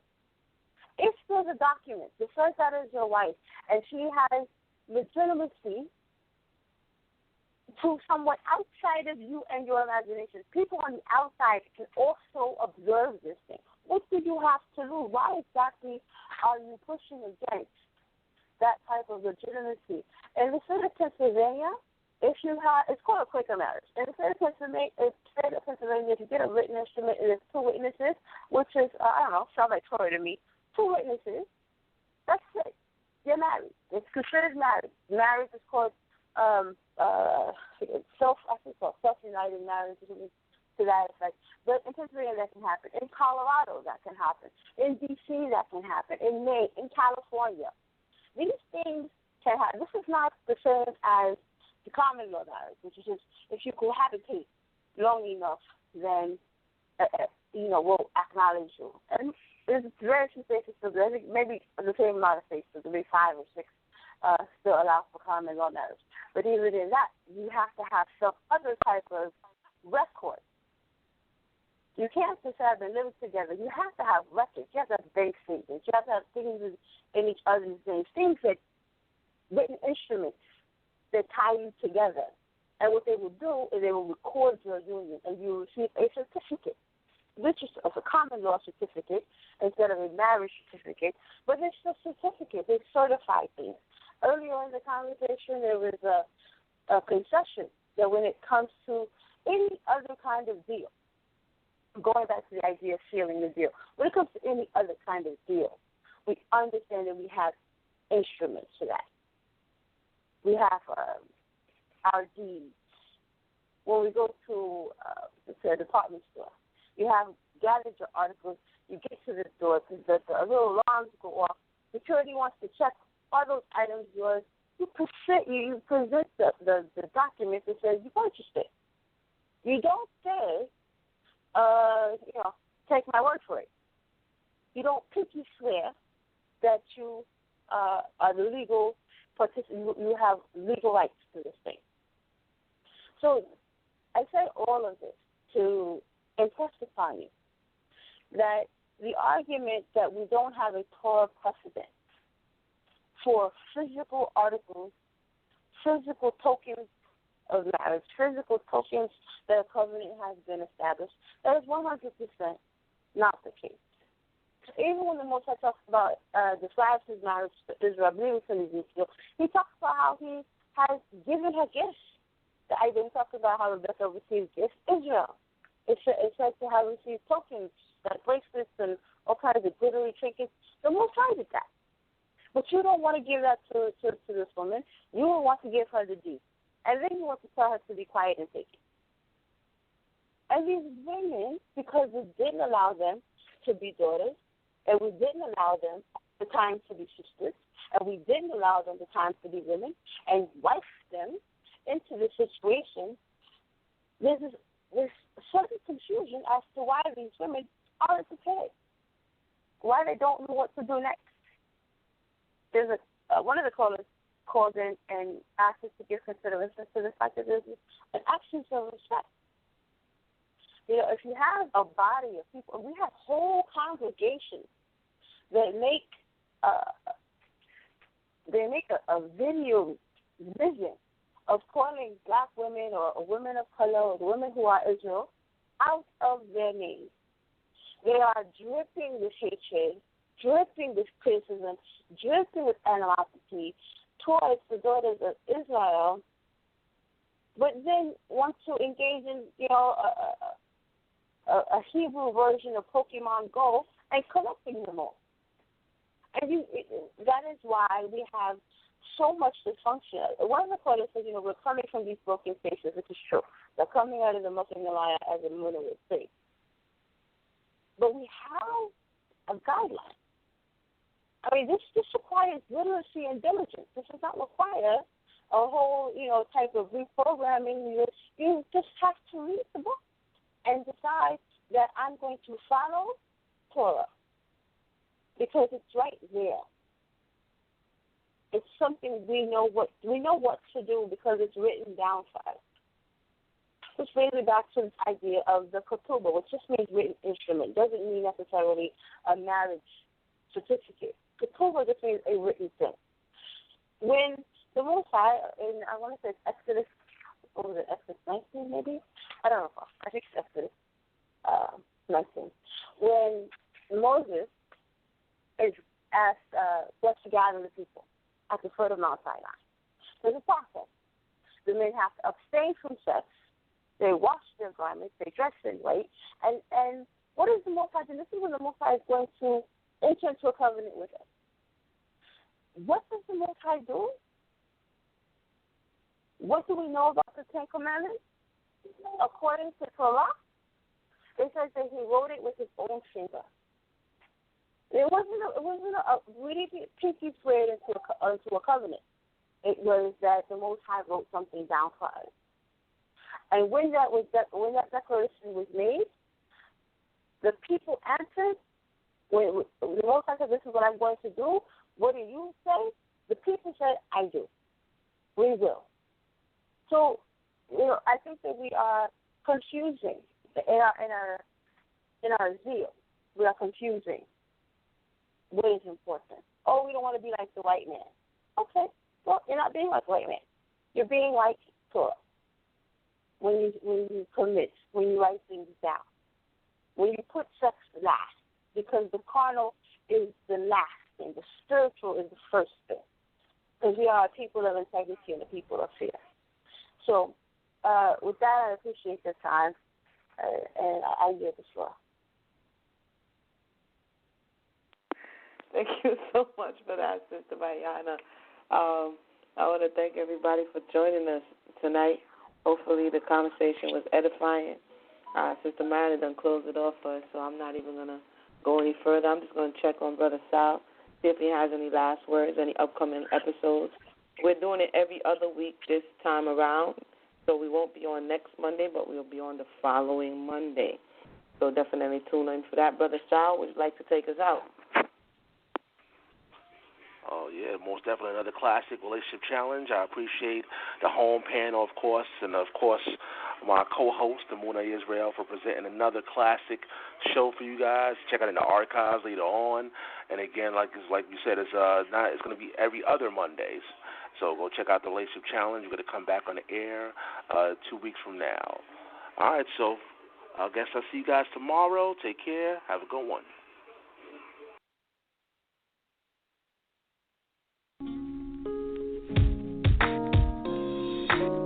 Welcome to another episode of Debate Talk for You. I'm your host, Sal Showtime, and welcome back to the show live. I appreciate everybody out there that's been supporting the show over the years, and we want to have your continued support by going to www.paypal.com. Use the email debatetalkforyou@gmail.com. We need your support in order for us to have the show available to the masses each and every month because, of course, we have monthly fees. in order for the show to remain on the air. So once again, we appreciate the support out there, people. Again, if you want to show your support, go to www.paypal.com and use the email debatetalkforyou@gmail.com. So if you love what you hear, you love the content, you love the segments, and the special guests that come on the show, please keep us on the air. We love you guys. Again, show your support. You know the email. One love.